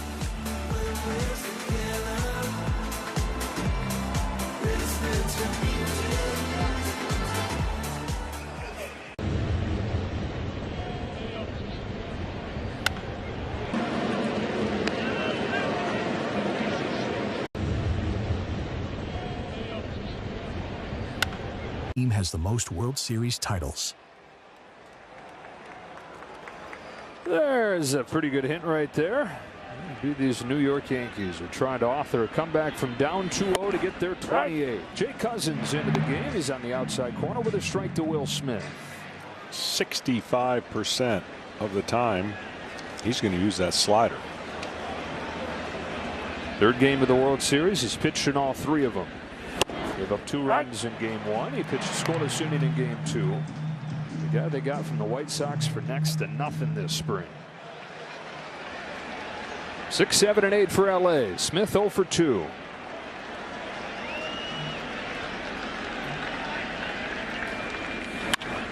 To short, and Volpe. Walker Buehler, 5 shutout innings, gets hugs down there in the dugout. The top of the Yankees orders due up in the 6th, and you figure Dave Roberts is going to go for the kill with his top relief arm. Yeah, and he's up 2-0 in the series and up 3-0. He's going to use every guy he has in the pen to lock this down and not take any chances at all. How about Brusdar Graterol already be part of that conversation? Lux with 1 gone.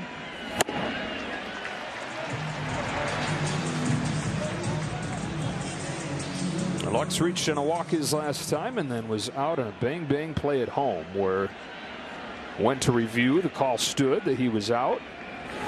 Somewhere Yogi's saying, hey, I think we finally got one back, because Yogi until his dying day argued that Jackie Robinson was out at home in game 1 of the 1955 World Series when he stole home. Right on the corner, 1-2. One of the times the Yankees came back from down 2-0. Bear was at the back end of that. Game 7, 2 home runs against the Dodgers.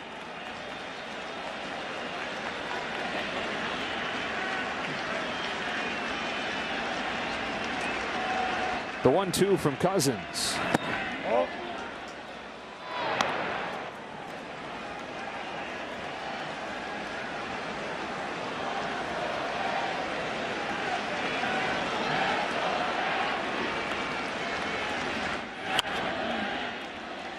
It's been amazing to watch. When, you know, it wasn't that long ago, and we had the privilege of following the Dodgers the whole way. I mean, what a reversal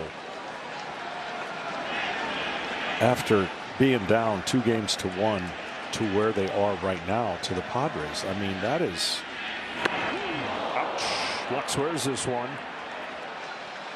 Got a hit with 2 strikes. Well, he's bold, he's brash, and now Craig Carton's teaming up with Danny Parkins and Mark Schlereth to start your day off with the best morning show on TV. Breakfast Ball tomorrow and every weekday at 8 a.m. Eastern on FS1. Craig's in the house today. As Kike Hernandez comes up. Yeah, I mean, this season was hanging by a thread. And I think if you were a betting man, you would have said Padres were going to wrap that thing up at home. Lux takes off on a wild pitch, diving into second. He's going to have it either way. Dodgers had a bullpen game going before. That was a good thing. Yeah, there was just the arrows were not pointing in the right way. And again, that's the difference of how things can flip. And right now, the Yankees were hoping they could be on the plus side of being up 3-0 to try to turn the series. Running out of time. Up the middle, base hit center field. Dodgers trying to take advantage immediately of the stolen base. Judges throws not in time, and they do just that. Lux gets hit by a 2-strike pitch, takes 90 feet with a steal, and the little things continue to stack up in favor of the Dodgers. Tell you what, that was not an easy trip around the bases for Lux. He's limping like an NFL running back after a long drive. Hey! Well, he's trying to get the view from behind, and now he sees it's going to be close. Hey! Kike Hernandez, second hit of the ball game. Dodgers lead 4-0. And it's the bottom of the order getting it done again. One away, Tommy Edman, strike one. And again, the craziness of it, every run has resulted in something previous to not getting a hit. 2 walks, hit by bat. You know, these are things you just can't gift a great team easy base runners. You just can't. And then, of course, the stolen base, and the next thing you know, it's 4-0. That's the one luxury that the Dodgers are going to have playing with the lead. They can be a little more aggressive. They can play a little more loose, even though he feels like he's been beat up. Remember, he's already dealing with that hip issue. Kept him out of most of the championship series. Wave and a miss from Tommy Edman. So he's going to slide in and beat the tag, but then catch a little bit of that. The catcher.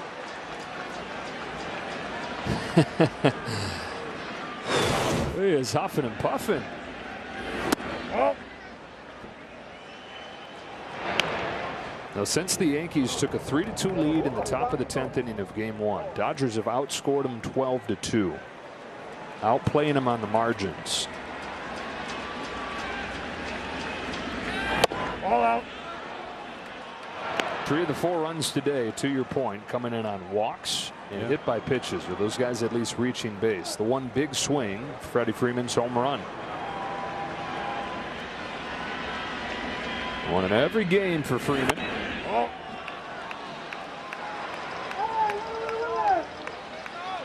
Making his case for World Series MVP as the Dodgers try to push the conversation in that direction here. Already leading 2-0 and leading this game 4-0.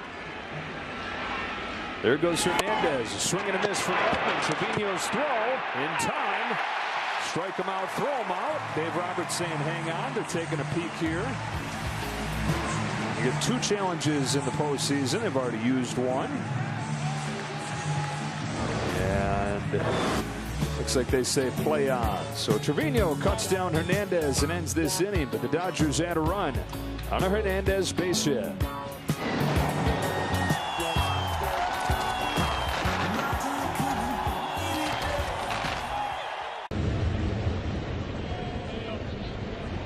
World Series.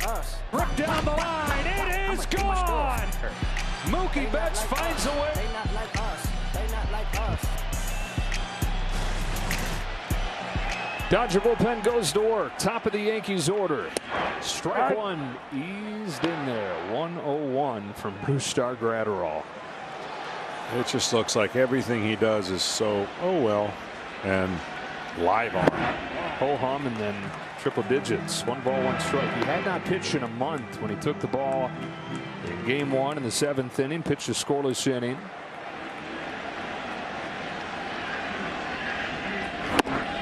Ball's behind Torres, 2-1. 26 years old out of Venezuela. Graterol missed a lot of this season with a couple different injuries. Shoulder and then his hamstring. Oh no. He's behind. 3 balls, 1 strike. The Yankees trying to find a crack in the armor here. Doesn't matter how good the Dodger bullpen has been. They're happy to have Walker Buehler out of the game. 5 scoreless innings. And the Dodger starters have won that war in this series. Yankees starters 8 runs in the 3 games. 8 runs in 12 innings. But the Dodgers have gotten from Buehler today, the 5 scoreless, 6 1/3, just 1 hit from Yamamoto. Flaherty was excellent in game 1. Over to the bullpen here. Graterol's payoff. Torres chops one to second for Gavin Lux. 1 away.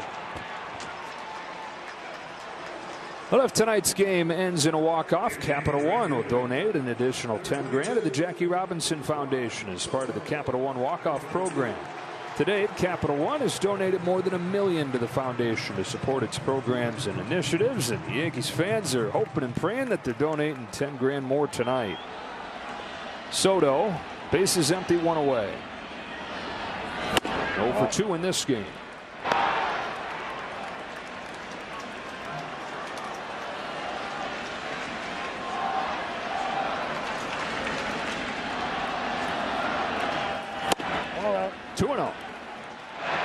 He's giving you an example of why no matter what you throw at him, no matter how hard it is, his ability is so far beyond his age to recognize pitches. All right.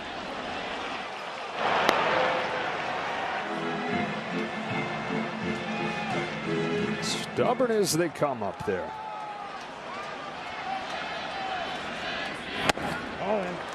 There's that stare and that shuffle. Not only is he one of the best players in baseball, it's some of the best theater in baseball with a Soto shuffle and the stare. Stare, he's going to win the mind game either way, right? You stare back and you're going to see that fearlessness. If you avoid his glance, he knows he's already got you beat.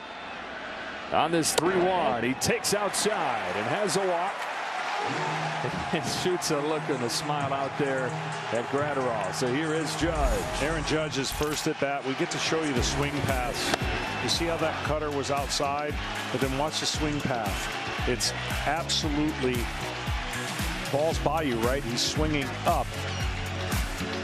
And then the second at bat, the swing path gets to the ball, but it's at the end of the ball. So he's getting closer to the point where you just are waiting for that one moment for this crowd, for that team to erupt if he gets one of those.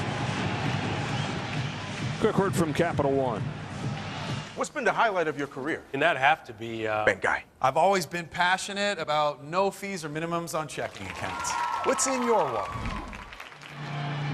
And pretty awesome, this Yankee Stadium crowd showers him with cheers still as he tries to find his way out of the worst time slump. 1 ball, no strikes. One of the best regular seasons we've ever seen. Up the middle, Graterol knocks it down, guns it to second, a high throw, but Edmonds able to toe the bag. Soto says, I don't know. Encourages his manager to take a look. Graterol stuck with the triple digits out there to second. And Tommy Edman needed every inch of his reach to pluck it.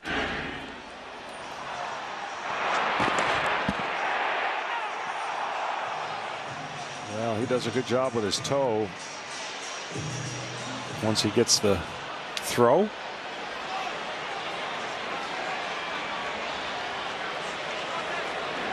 Two outs and it's Stanton. He's got one of their 2 hits in this game, a double in the 4th. Tommy Edman continues to make his mark on this series in so many different ways. Whether that's at the plate hitting fourth or hitting ninth, whether it's in the field bouncing between short and center.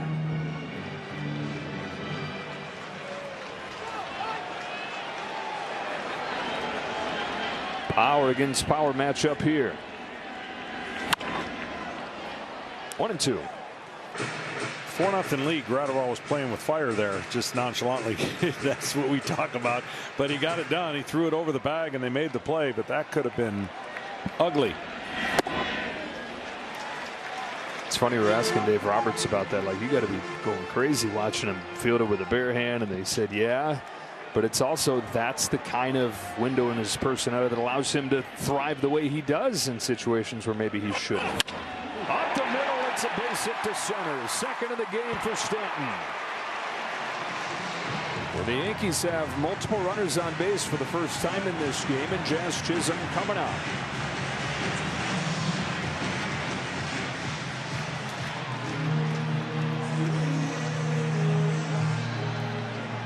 That's going to do it for Gratterall. Alex Vesia is ready for Chisholm.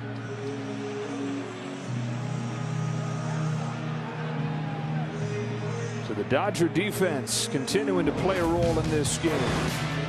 That's at a diving catch earlier, just kind of a footnote in it all. The big play was Teoscar Hernandez cutting down Stanton at home, and so the Yankees are still looking for their first run of the day. They got a 2-out chance when you come back.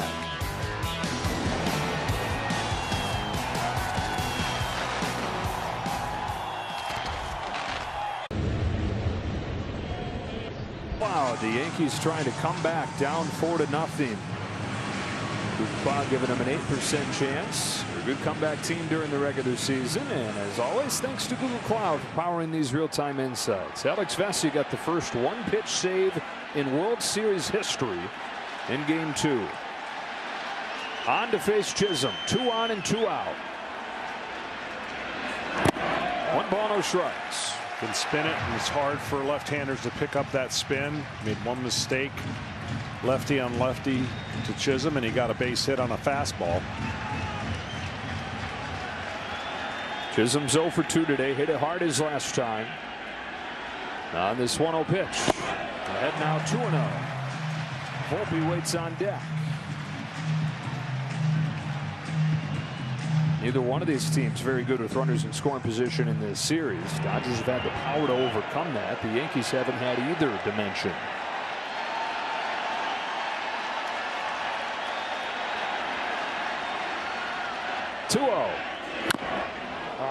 Strike one.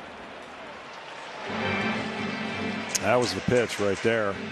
It's had a couple today. Yeah. 2-0 fastball. Smokes his foot. Ankle.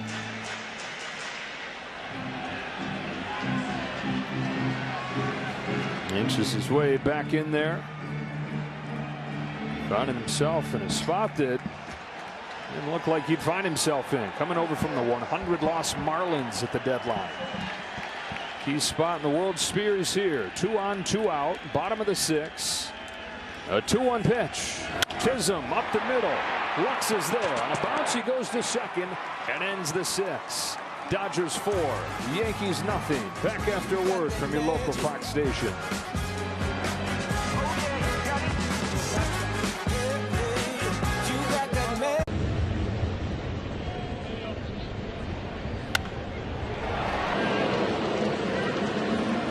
Roberto Clemente by presenting the 2024 Roberto Clemente Award to Salvador Perez. Presented by Capital One for his positive contributions on and off the field. Go to MLBtogether.com to learn more. Shohei Ohtani jumps out of the way of Tim Hill's first pitch. Hill on to face the top of the Dodger order. 4-0 game, top of the 7th inning. Ohtani, a walk today. 0 for 2. Some awkward swings with that shoulder bugging him.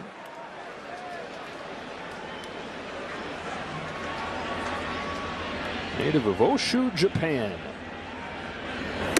Takes high. And back in Oshu, they got the Thunder Sticks cheering him on. northern part of the country, up in the rolling hills, rolling farmlands. Now, the last World Series game here at Yankee Stadium, Game 6, 2009, Hideki Matsui homered and drove in 6 to wrap up the MVP, wrap up the series for the Yanks. And Shohei was a 15-year-old back in Oshu, watching and dreaming of one day being like Matsui. Broke his home run record for a Japanese-born player earlier this year. They're now trying to join him by starting in the World Series and by winning a World Series in his first year in LA. You would just think, with all that's going on, just holding the bat up with that back shoulder would be enough to just cause tension. He has such a unique style, but it was what makes him so lightning quick, because he's strong, lanky. Side spinning pop up left side. Chisholm.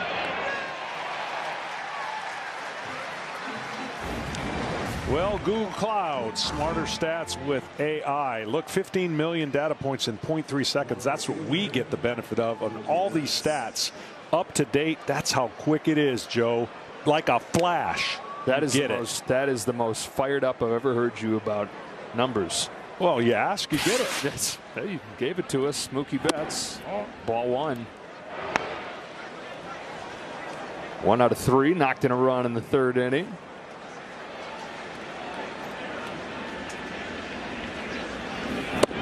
All right. 1 ball, 1 strike. Betts now 14 runs batted in this postseason. It's tied for the lead. Tied with Giancarlo Stanton and Mark Vientos to the Mets for the most runs knocked in, as he tries to become the first active player with 3 rings. 1 with the Red Sox, 1 over the Dodgers in 20.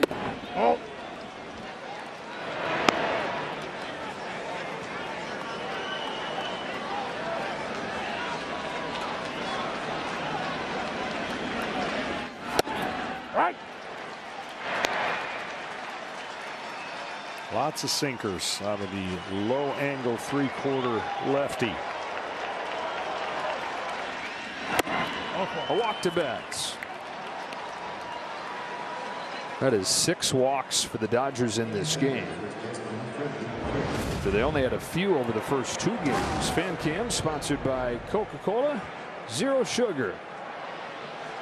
These folks unquestionably so fired up for this game. The first World Series game here in 15 years. There was an amazing energy and buzz at the start of the game. But this guy right here, Freddie Freeman, you were talking about the Yankees throwing a shock to the system, get the game started, keep the crowd in it. Freeman did it instead for LA. He did, and set the tone early.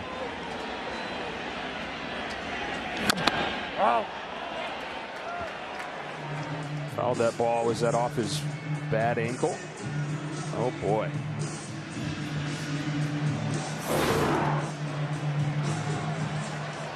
Oh man.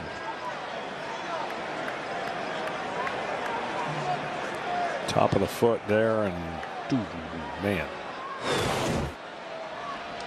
That's the ankle that he rolled. Final week of the regular season. Has needed hours of treatment every day just to get in the lineup.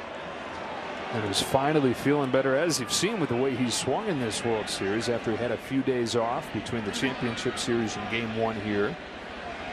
But that sends a shock right back through it. Well, he doesn't wear a guard because he doesn't probably do that very often. Guys who wear guards means they're doing that a lot.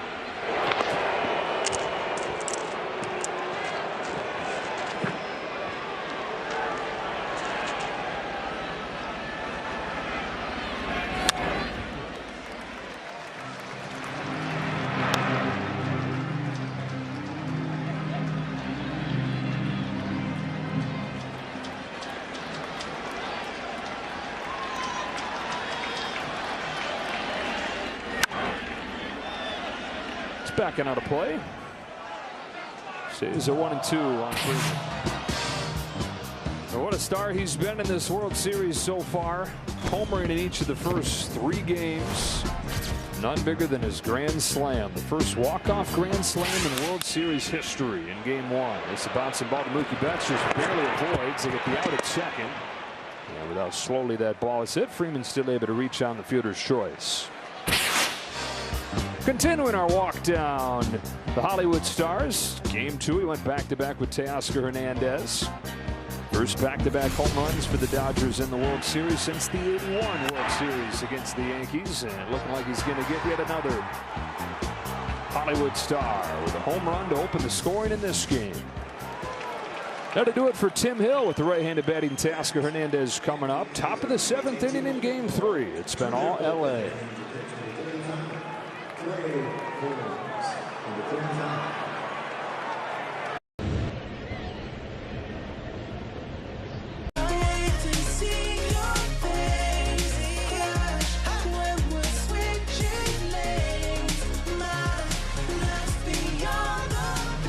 At Yankee Stadium, the Dodgers have a 4-0 lead here in Game 3 of the World Series, trying to take a 3-0 series lead.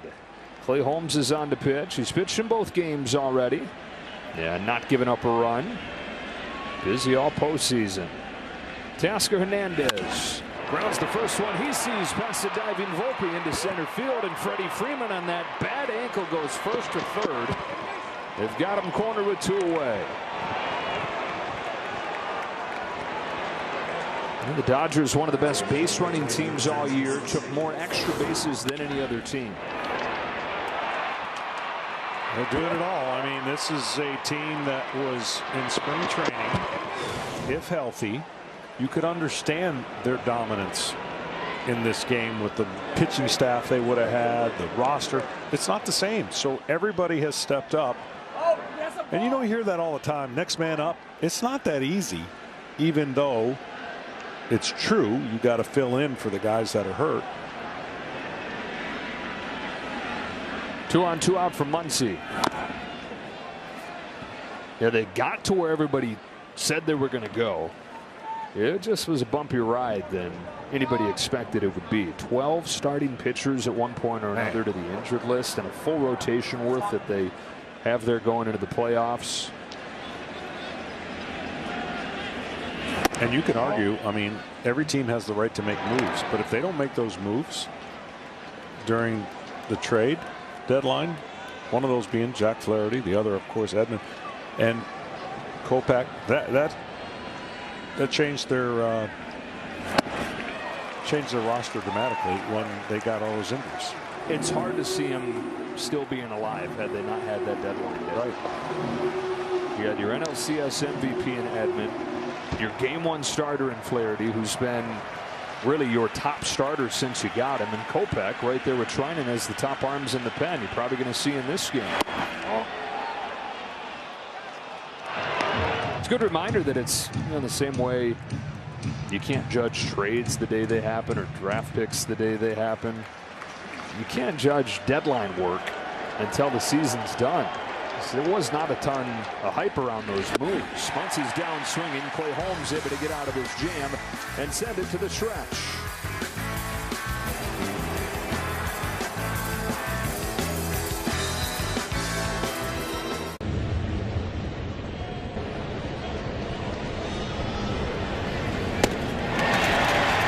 Mobile, America's largest and fastest 5G network.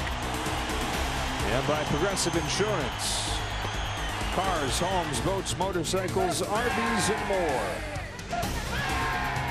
Somebody got to bring back Hip Hip Hooray. I don't know why we don't do that anymore. Footage from the 1941 matchup between these teams. 11 times in a 40-year span they met up, and then 43 years without a matchup. The Yankees won the first 5, heartbreak after heartbreak handed to the Dodgers before they finally broke through what would be their only championship while they were in Brooklyn in 1955. Of course, the Yankees were there to hand it right back to them the year after that. Then the Dodgers moved west. Dominant pitching in that 63 World Series to sweep the Yankees. 77 and 78 behind Reggie Jackson. Yankees back-to-back titles over L.A. And then in 1981, the last meeting before this one, Fernando Valenzuela gutted his way through a turnaround game. The Dodgers came back from down 2-0 to win it in 6. Speaking of starting pitching, it's helped define this series for L.A. Jack Flaherty, Yoshinobu Yamamoto, and then today Walker Buehler joining Sandy Koufax as the only pitchers in Dodger franchise history. 2 World Series starts, allowing no earned runs. Daniel Hudson for the 7th delivers ball 1 to Anthony Volpe. Well, all the Yankees can hope for now, besides stringing some hits together, is one of the relievers from this point on will not have his best stuff, because the Dodgers relievers have been outstanding in the games they've won. Hudson's first appearance of this World Series. 6, 7, and 8 for the Yankees. Volpe on 2-0 takes a strike.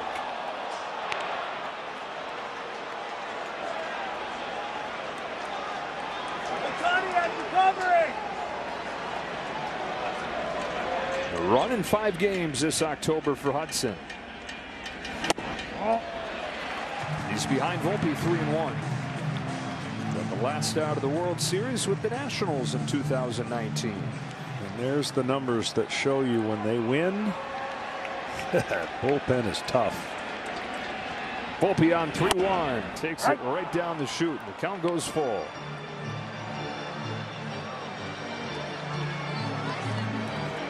Rizzo, Trevino to follow.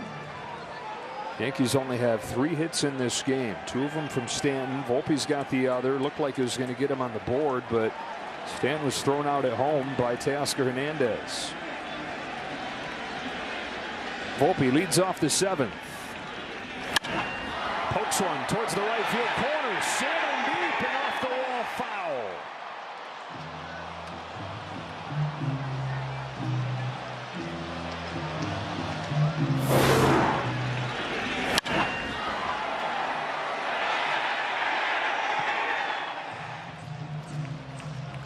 Doesn't take much to hit it out to right field, and just a bit outside. It's a little better, like you were talking about, though, him going the other way. Yeah. He's wanting a replay.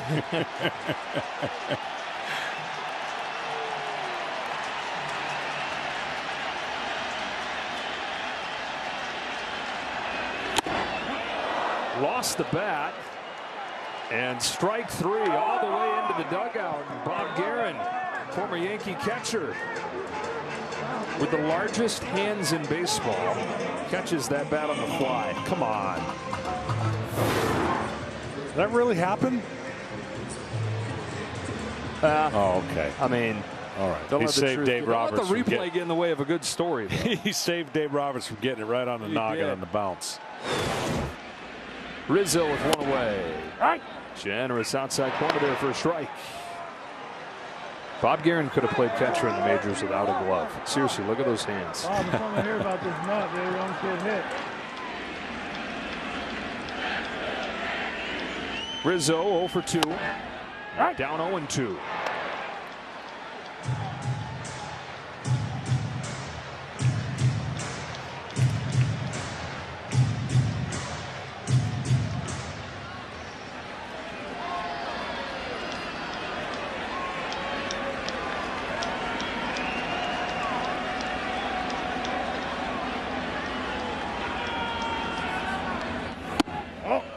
Aaron Boone was just glowing about his first baseman. We talked to him before the game today. He said he saw him, game 2, just willing himself aboard. Basically saying, I have to find a way to do this. He got on with a walk. He got hit by 2 pitches.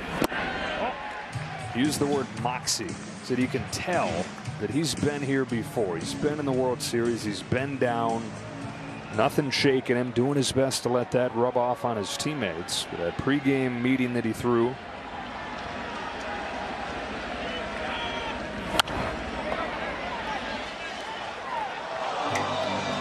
Gonna need a lot late here. 2 in the first, 1 in the third, 1 in the 6th for LA. Yankees just 5 runs over 3 games. 2-2. Count is full. Has been on both guys in this inning. Austin Wells in the on deck circle. That's Trevino's spot.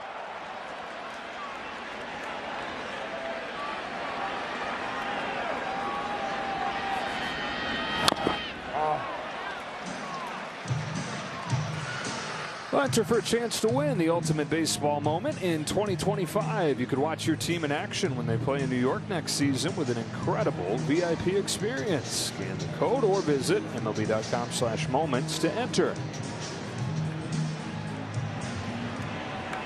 8-pitch coming to Rizzo.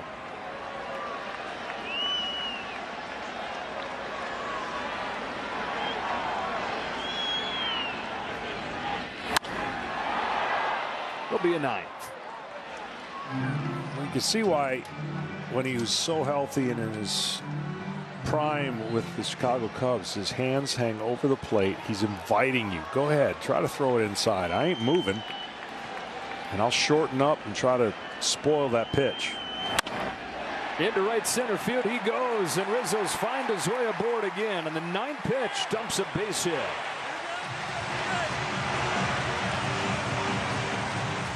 That was a big league at bat. You know he's not 100% healthy. He was down 0-2, went to 3-2, spoiled a pitch and got one, and you never know. You just never know what sparks a club to get in a rally. The grit and moxie that Aaron Boone's talking about. Anthony Rizzo, with the 2 broken fingers, has reached base in more than half his plate appearances in this postseason.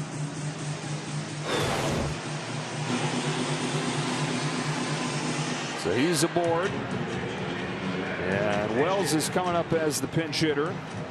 194 for the Yankees as a team in this series. Wells wasn't in the starting lineup. His struggles have continued. 4 of 41 in this postseason. Anthony Bonder's getting ready with the left-handed batting Verdugo next. The thinking here, besides obviously a left-handed batter, Hudson throws a lot of fastballs down. Wells likes the pitch down before he likes it up. Oh. Aaron Boone did tell us, John, before the game, he said, look, it's not good right now, but I still trust him, and I still feel like his moment is coming in this series. Always optimistic, Aaron Boone, but went out of his way to give that vote of confidence to his catcher, Wells. Off of the bench here in the 7th. And ahead 2-0.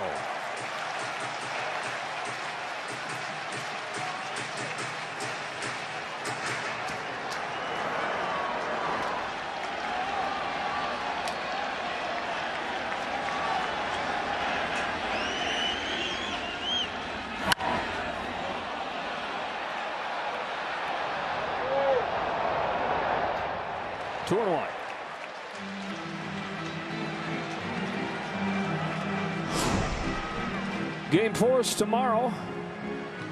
Will the Dodgers be going for a sweep?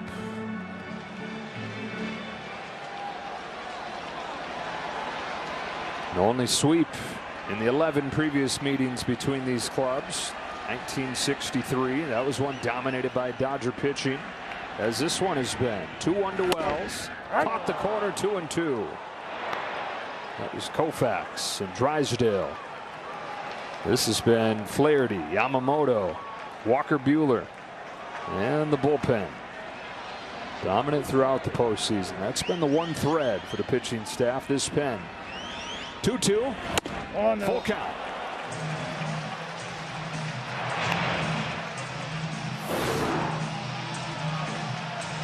Well, if you're Wells, you're hoping to sell out on a fastball 3-2, and does Hudson have the guts here to throw a 3-2 slider?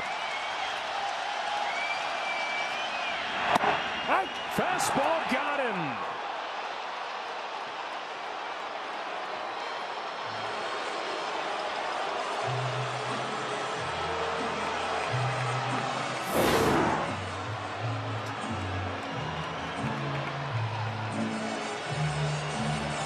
Wells got the fastball, but he took it. Strikes out, and Dave Roberts will make the change. The Yankees continue to search, down 4-0 in the 7th.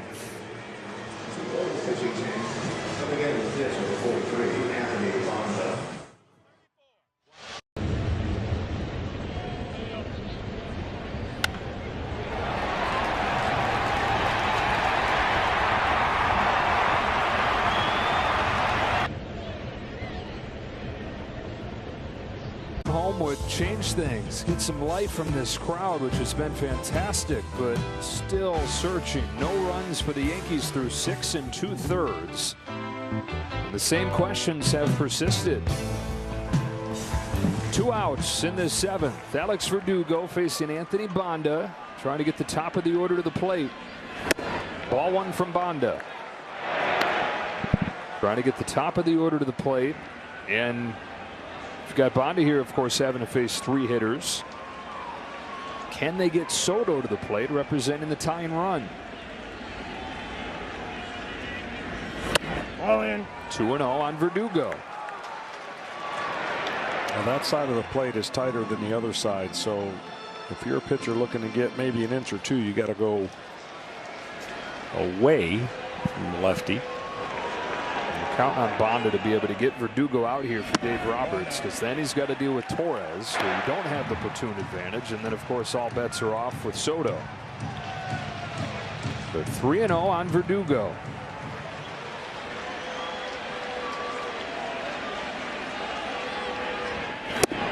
It's a 4-pitch walk. Always a no-no, but especially to the 9-hitter.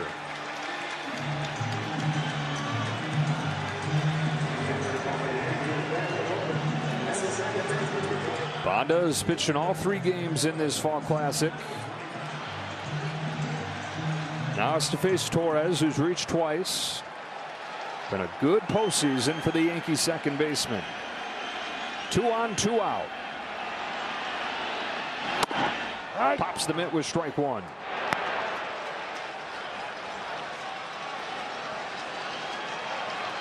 He's made his name here down the stretch, setting the table for the Yankees. There'll be no bigger table for him to set than this one, with Soto waiting on deck. 1 ball, 1 strike.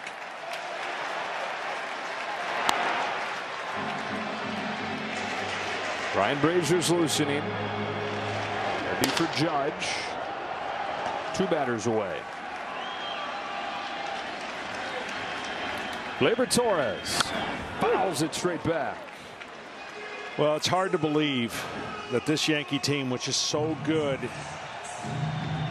and you see the numbers with running scoring position, they, going into this at bat, were 4 for the last 40 on pitches in the strike zone. In the strike zone, where they've dominated. And that just tells you a little bit off, and really good stuff by the Dodgers, but they're missing their pitches, and the Dodgers have not missed their pitches. There were two pitches particularly in this game that Yankee hitters had a golden opportunity to drive the ball and haven't. 2 on, 2 out in the 7th. Banda's 1-2 to Torres. Threw it again.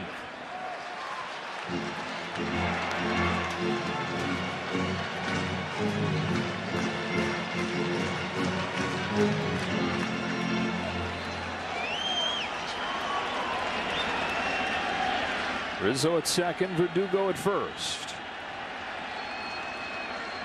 Torres watches it miss. Count evens 2-2. Well, that was a great take there, because you want to make something happen as a hitter, and that would have been a pitch easily swung over the top.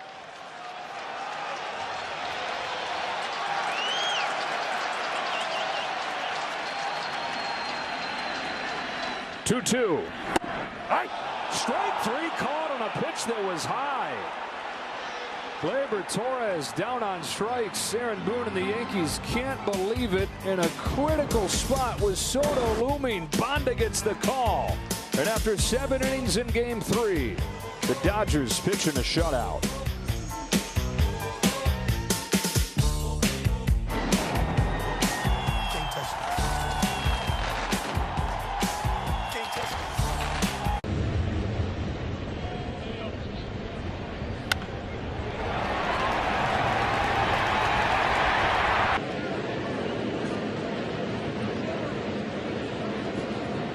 Call right there. Mark Carlson rings up Gleyber Torres on a pitch that looked like it was high, with Juan Soto waiting on deck. If he gets up there, he's the tying run, and man, Torres is still shaking his head over it. Will Smith against Clay Holmes to open the 8th. Strike 1. Well, the hard part is you don't get a chance to atone for if it was called incorrectly, right? Strike 3, that's it. That's taken from you. And every hitter's worst nightmare when that happens. Strike one, you're like, I can overcome that. Maybe even strike two, but not strike three. 6, 7, and 8 for LA in this 8th inning. Yankees are going to have Soto and Judge coming up in the bottom of the 8th.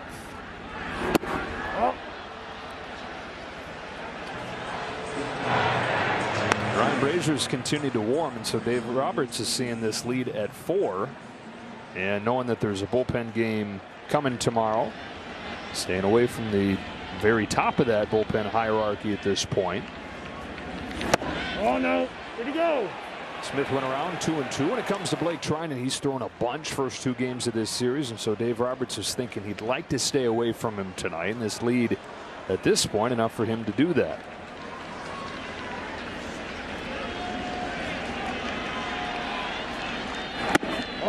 Well, Dave Roberts has made a lot of good decisions, and he's also had the good fortune too of having games that work to where the stress decisions haven't had to come into play. And you know, you don't mind burning assets even if he had to win this game, to go up 3-0 and then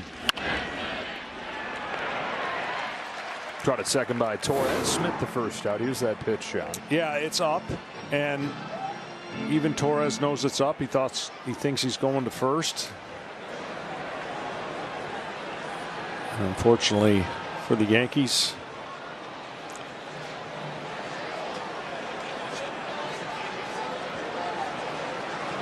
says it's high. He wasn't kidding. That's going to do it for Clay Holmes. Tommy Kahnle's going to come on. The change-up expert with Gavin Lux coming up.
Of zero sugar.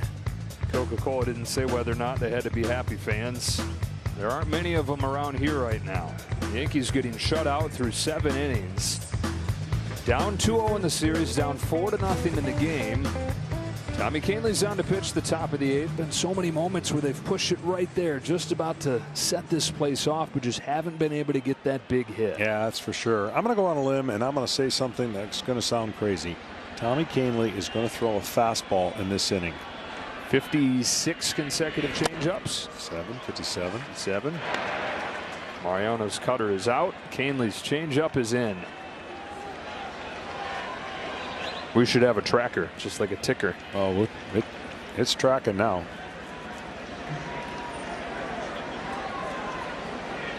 You've mentioned this, but it seems like a thing to do would be to move up in the box to make that change up thigh high for you. Right.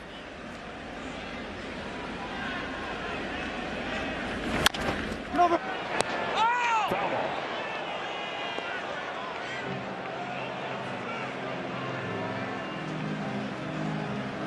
Tommy Kahnle pitched for the Dodgers for a short period of time. This is second stint with the Yankees. Injury-riddled time with the Dodgers. He's come back here to the Yankees. Dealt with some more injuries, but when he's been healthy, very reliable.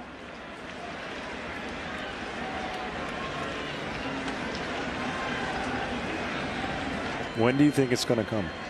Pitch I'm 61? counting on it being, yeah, we should pick. Not here. Oh. I'm going to say after 64 changeups. Okay. What are we at now? 59? 59. This would be the spot. 1 and 2. Surprise him with a fastball. Nah. Stick with the change. Struck him out. 2 out. And now a word from FanDuel. Make every moment more when you bet the World Series on FanDuel. Kike Hernandez down in the 8th spot. 2 out of 3 with a run knocked in. He's continued to find his way into the spotlight in the postseason. There it is. Wow. So 61. 61. Nailed it. You did? I think I said 61, didn't I? Just the fact that you said one was coming. So I don't know what you nailed it by saying we're going to see one. First fastball in weeks. And back to that changeup. Let's not get carried away. It's going to be Brazier for Soto, Judge, and Stanton. It may be actually Bonda and then Brazier after Soto. Sky high into shallow right field. Torres going out. He says that he's got it. Still saying he's got it, and he does. Soto charging on behind him. Kahnle comes on, puts up a 0.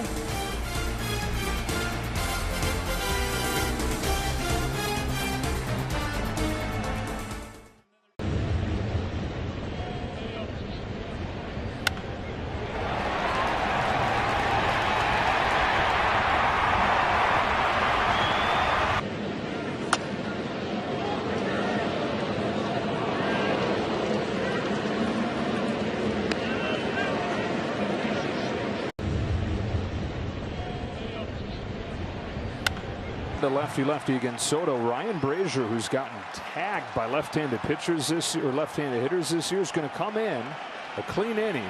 Soto, Judge, and Stanton. Now, the reason is, you'd have to assume, is that Juan Soto is 0 for 5, 3 Ks against Brazier. Because all the other data points towards Bonda getting him.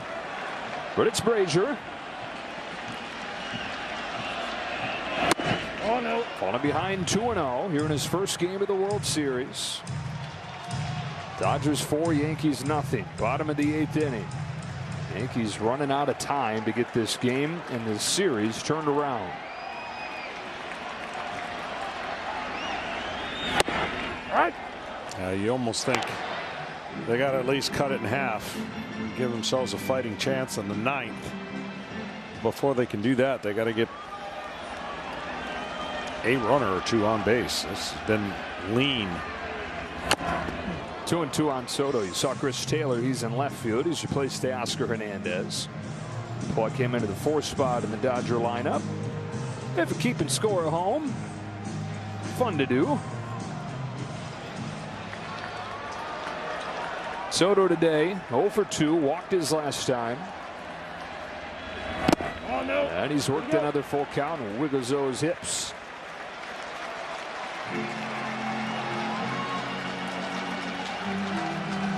Crowd bubbling, hoping, praying. There's been a lot of 3-2 counts for the Yankees and a lot of 3-ball counts that just haven't materialized their way. They've got to get some of these going. Soto reaches out, hooks a fly ball to right field, but Betts runs under for the first out of the 8th. A bunch of celebrities in the building today.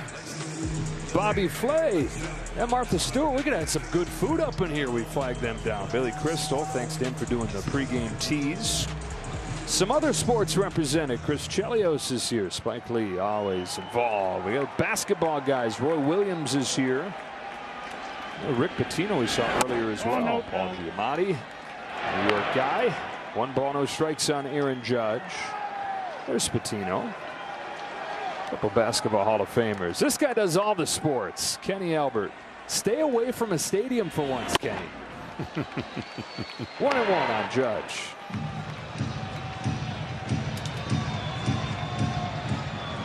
Go for 3, 1 for 12 in the World Series. 1 ball, 2 strikes.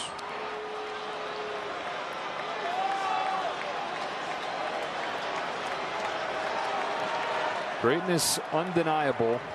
Home run record, the multiple MVPs that he's going to have once it's official this year. Franchise face and captain. Still trying to do it when it matters most, though. Still trying to get what matters most, especially when you wear that jersey. It is his first world title. Biggest reason he said that he came back, because he could have gone anywhere when he was a free agent after that record-setting 2022 season. That included his hometown team, the Giants, who gave him a great offer. But he said New York's about championships, and I haven't won one yet. Too much unfinished business in my legacy here. No matter how many home runs he hits, no matter how otherworldly he is during the regular season, he'd be the first to tell you that legacy's formed here and now. Takes the walk. Well, it's a start in the right direction. First time he's reached today. And now it's Stanton. He's got the kind of swing that could take a chunk out of this 4-0 deficit. 2 more hits today. 6 home runs and 14 knocked in this postseason. Tried to. He just needs a slider in the zone that doesn't break away. Brazier's slider's tough to hit.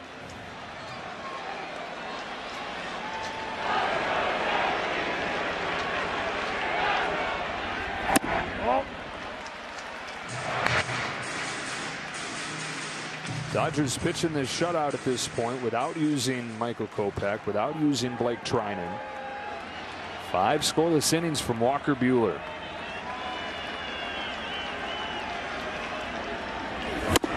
Fastballs by him. 1-2.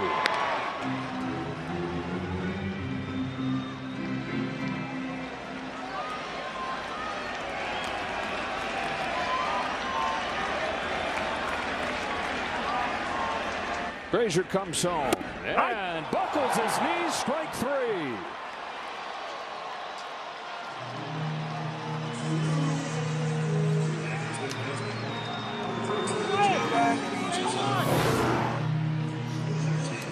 That was one in the zone, but that one appeared high to Stanton. He let it go and didn't get another chance. 9th Yankee strikeout of this game. Out of the bottom of the zone with a strike on Chisholm. Even Jazz, who had given him some life the first couple games, shaking his head today. Hitless.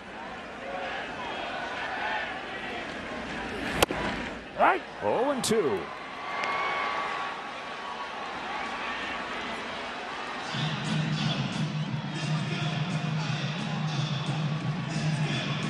Last time the Yankees were shut out, Josh Beckett, clinching game 2003. Come on, guys! Come on, guys!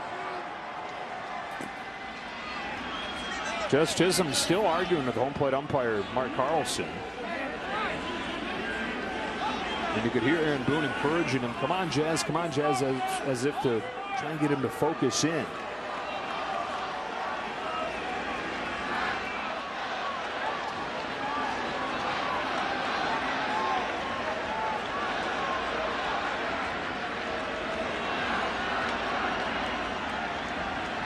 Brazier home with an 0-2 and taken low. Emotional player. When he's right, that's a joyful emotion.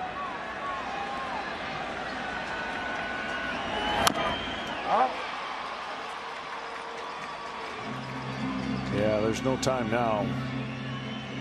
And I know Aaron Boone, he can only do so many things, and got to execute. That's the only way that you can change the narrative and ride that emotion. I've said this before, and it always baffles me, but if you're striking out or you're getting out and you break a bat or throw your helmet, that's considered an emotion. Oh, look at, he's passionate, he cares. He struck out, right? It's still about getting hits. Chisholm down on strikes. Ryan Brazier puts up the latest 0 for the Dodgers, an inning away from their first World Series shutout since '88.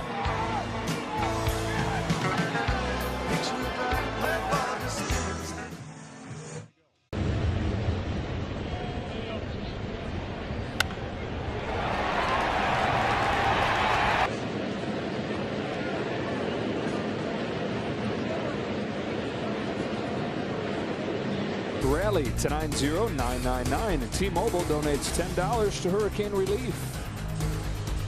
And by Progressive Insurance, cars, homes, boats, motorcycles, RVs, and more.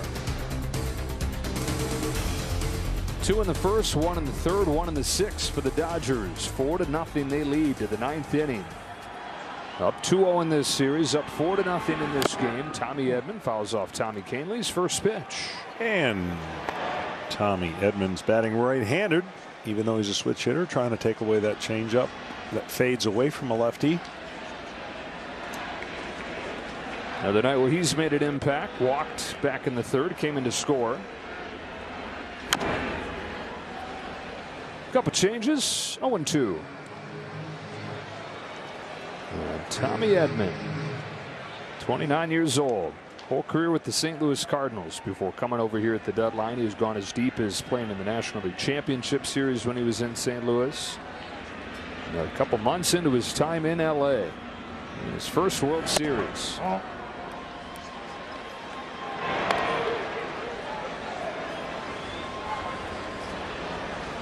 Out of the San Diego area. Born in Michigan, though. Good Michigan guy. Yeah.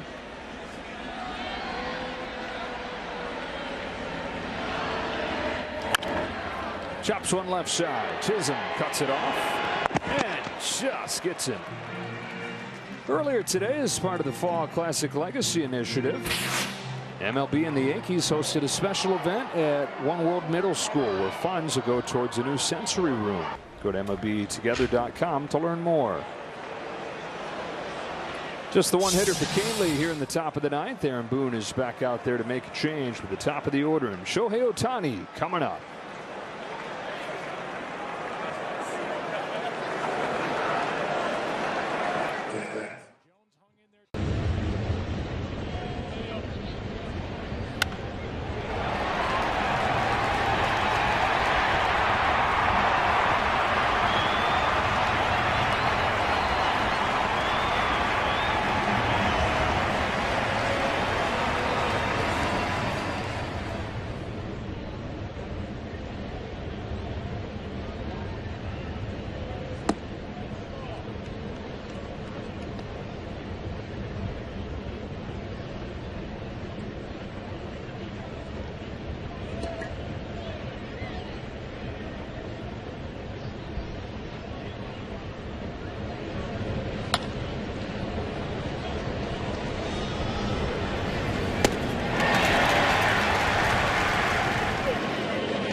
tomorrow night. Coverage to start at 7 o'clock Eastern. First pitch coming a little bit after 8.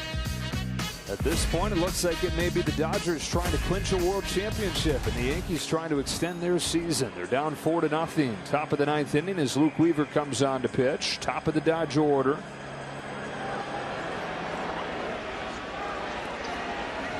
So it's Weaver to face Ohtani. Shohei in this game walked and scored in the first inning on Freeman's home run, and he's gone 0 for 3 since. Swings looked a little uncomfortable. He's winced and cranked that arm. That left shoulder. Right. Nah, I'm personally amazed he's in there. I mean, I know it's every desire of every Dodger, every player to want to play no matter what. But when he slid in and the pain he had, short turnaround. Oh. Always slides the same way to protect that pitching arm. Yeah. And this time it injured the other arm. Yeah, you just never know on what slide and how awkward it could be. And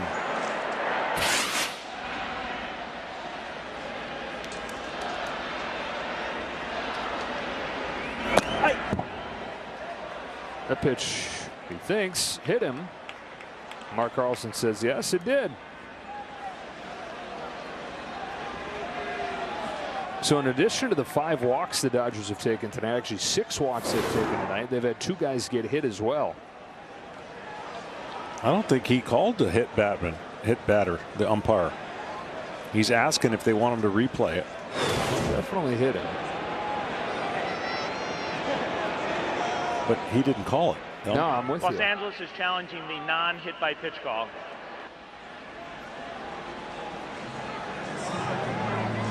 Well, the one thing about this series, when we talked about coming in, Joe, there's a pressure on a lot of teams, these 2 teams, and we felt like, or at least I felt like, as that ball definitely hit him, the narrative was going to change drastically if the Yankees didn't win because of the unknown of the future, where the Dodgers are more built to come back and be in multiple World Series.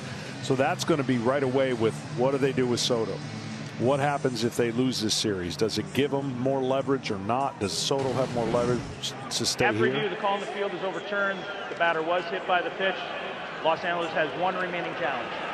Replay review is presented by Zoom, and it is overturned. Ohtani's aboard. But one of those conversations are probably going to start earlier than they wanted it to, right? That's why it's imperative that they fight every way they have left in them to either rally in this game or take this to 5-game series. RBI single and a walk for Mookie Betts. 1 on 1 out, top of the 9th. Volpe, Rizzo, and Wells due up for the Yankees in the bottom of the 9th. Has it looked to you, I know you touched on this a little bit earlier, but has it looked to you like a team that feels the pressure?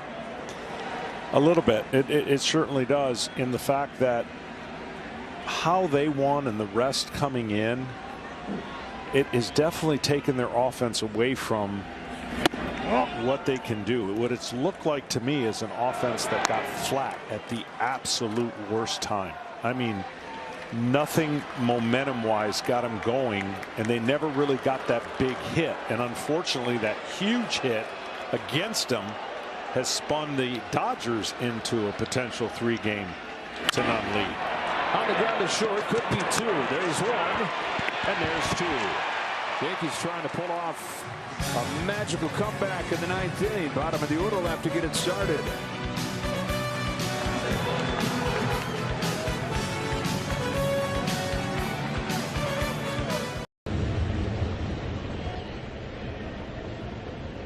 Ninth inning, Dodgers 3 outs away from a 3-0 series lead. And this has been a rough couple of days for New York sports fans. You got the Jets lost yesterday to fall to 2-6. The Giants lose tonight to fall to 2-5. The Yankees on the verge of falling behind 3-0 in this World Series.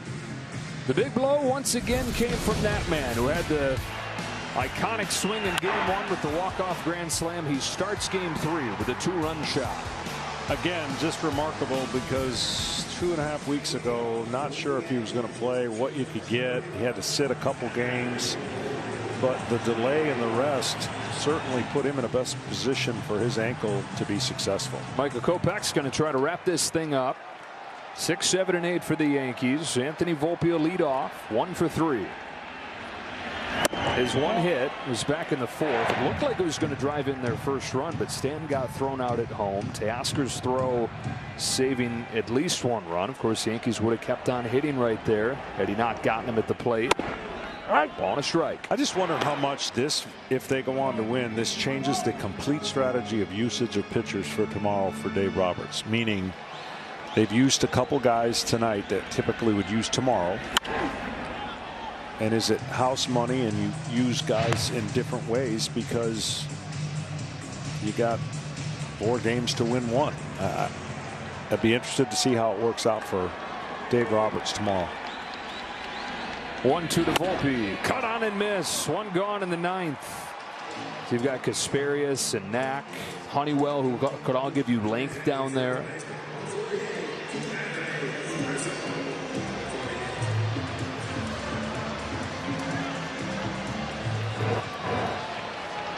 Rizzo.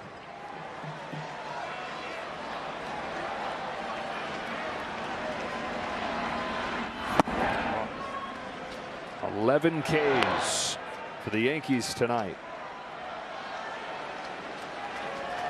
And the Dodgers 2 outs away from their first World Series shutout since Oral Hershiser, Game 2, 1988.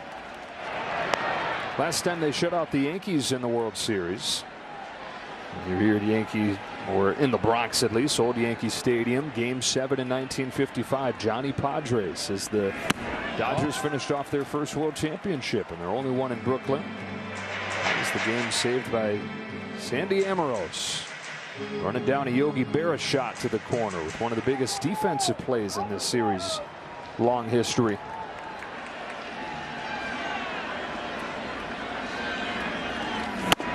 And they're 3-1.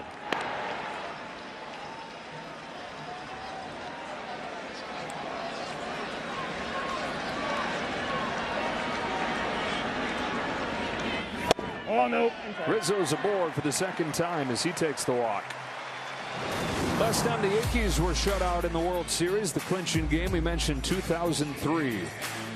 Marlins, after shocking the Cubs into the World Series, beat the Yankees in 6. Josh Beckett, complete game to finish it off here. The old ballpark. Right behind you. So here's Wells. Pinch hit a couple innings ago, took strike 3. I tell you what, in this stadium, when you throw up a 0 for 9 innings, you're doing something, because this is a hitter's park, and that means you are executing. Josh Beckett did it back then. Oh, no. And the Dodgers are doing it right now. This would be their 5th shutout this postseason if they could lock this down. That would be tied for the most in a single postseason in Major League history. Of course, more games than ever in the postseason these days. Cleveland in 2016. They fell just short to the Cubs at 5 shutouts in that run.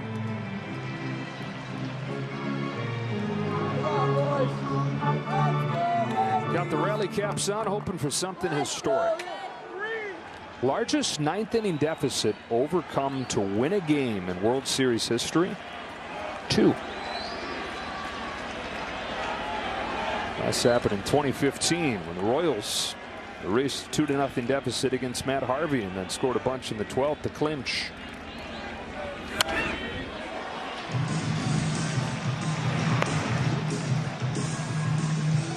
Came into the night saying the offense had to figure it out, and figured that it wouldn't be shocking at all if they did. They feel due. This feels like a sleeping giant, but it's continued.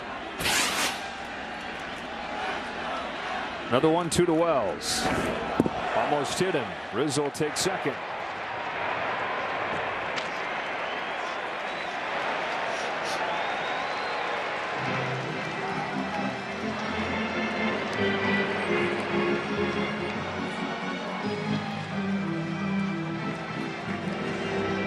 Now Trinan, not going to mess around. Dave Roberts. Got Verdugo on deck. Then it's the top of the order.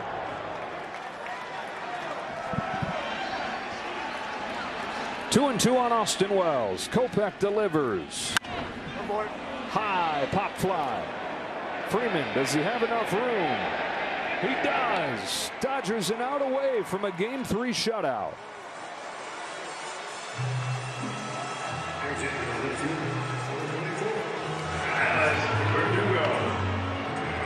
And the Yankees an out away from facing a 3-0 deficit. Never as a team in World Series history even forced a Game 6 when falling back 3-0.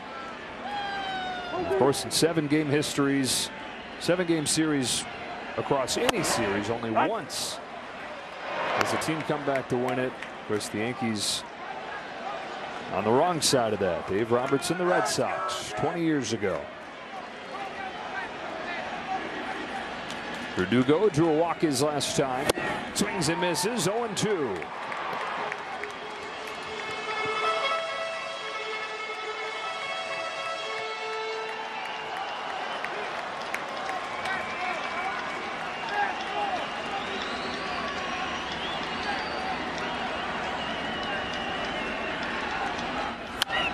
Bites it off foul. Stays alive.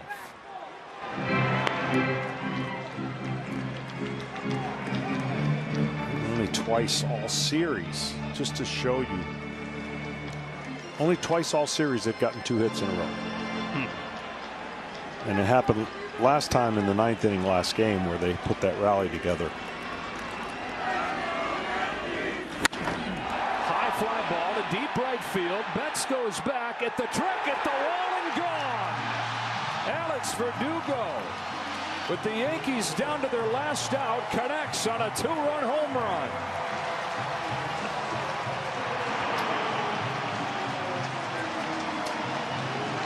First home run of the postseason for the Yankee left fielder. And now they've got the top of the order coming up. Torres will be the hitter. And if he can reach, Soto would come up as the tying run.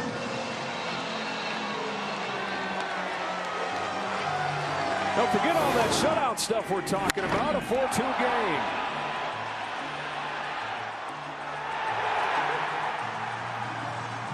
He didn't miss it. And you're right. All that shutout goes right out the window. But the Yankees,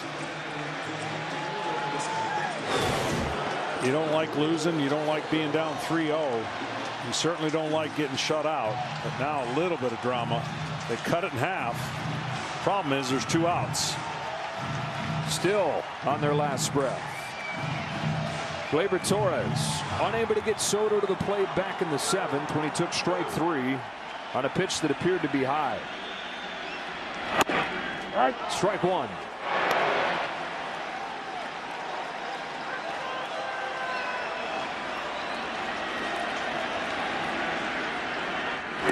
Ball 1.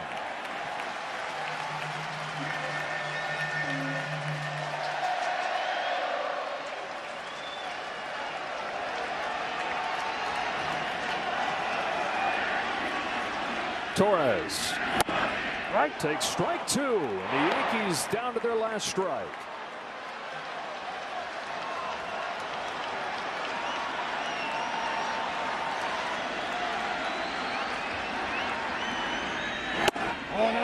Watches it spin away. 2 balls and 2 strikes.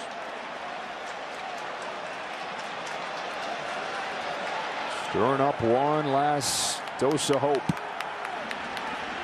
2-2 to Torres. Bouncing ball towards the middle. Edman with a spin and a throw. And the Dodgers dominate Game 3. They're a win away from a world championship. A 3-0 series lead over the Yankees.